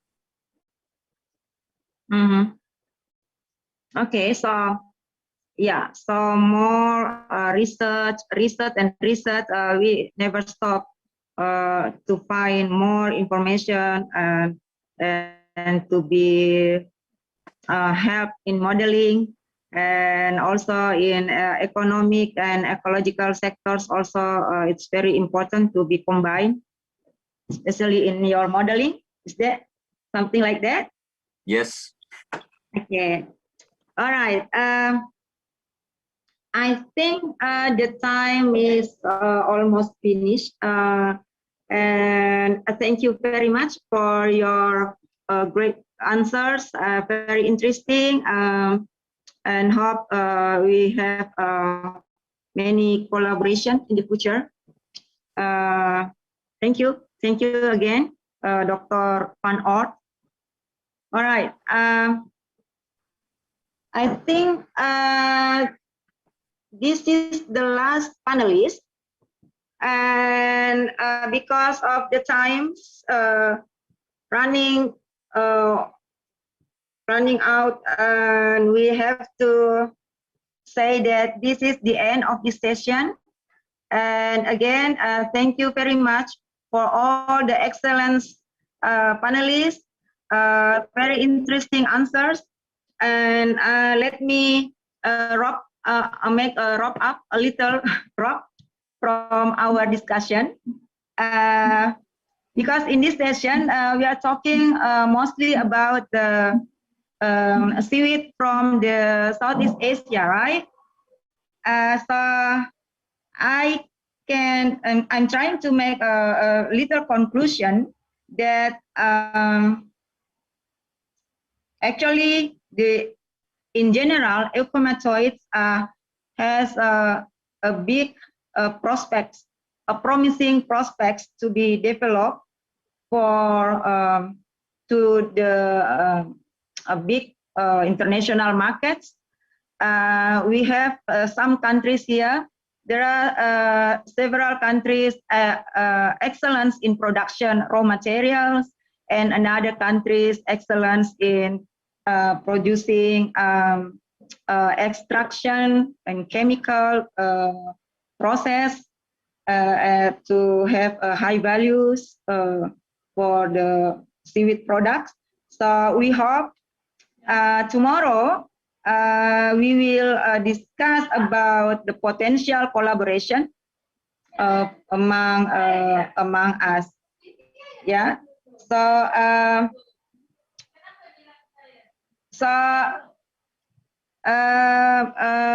please, all the participants, we still open opportunity for all of you to put your questions in our web forum if you still have any questions.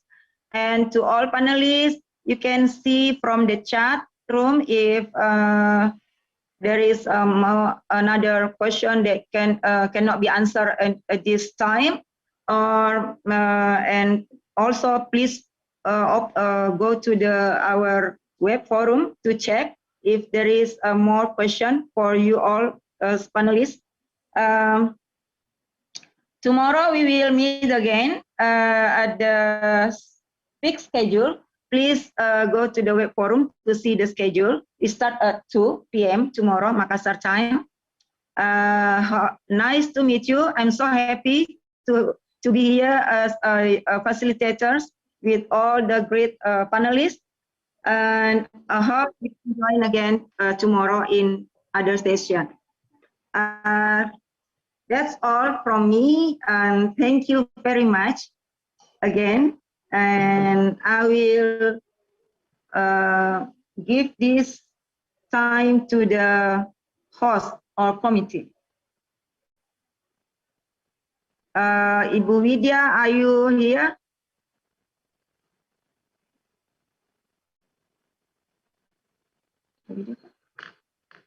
Ibu Widya? Yes, I'm here, Ibu Nadiarti.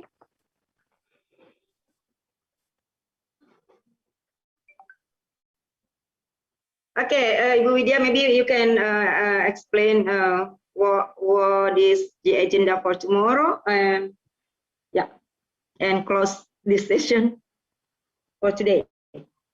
Yeah, thank you very much, but I think you already closed it. Yeah, and all of the information that you already mentioned, but actually for the next agenda for tomorrow, all of the information we already put it on the website, so you can visit the website and see the next session for tomorrow. That is for session 3 and session 4 for tomorrow. Yeah, I think that's all. Thanks for all of the attendees and all of the great panelists. Yeah, maybe from the TPCD or Alan, do you have something to say before we close? Well, I just want to add my thanks to everyone who's contributed so freely and with tremendous amounts of information. I think we've heard some challenges, but we've also heard lots of opportunities, and some of the opportunities I see is collaboration amongst you. So I can see people who have the need, and I can see people who have some of the tools to help. So I really do encourage that melding of the minds and forming of groups with the haves and the people who can provide some assistance. So thanks to everybody for so freely sharing the information, and look forward to the same lively interactions tomorrow. Thanks to everybody. Thanks. Thank you. Bye-bye. See you tomorrow. Thank you. See you. See you tomorrow. Thanks, everyone. See you tomorrow. Bye now. Bye-bye. Bye, Bill. See you tomorrow. All the best. Thank you. Thank you for all panelists. Thank you so much. Thank you. See you tomorrow. Thank you. See you tomorrow.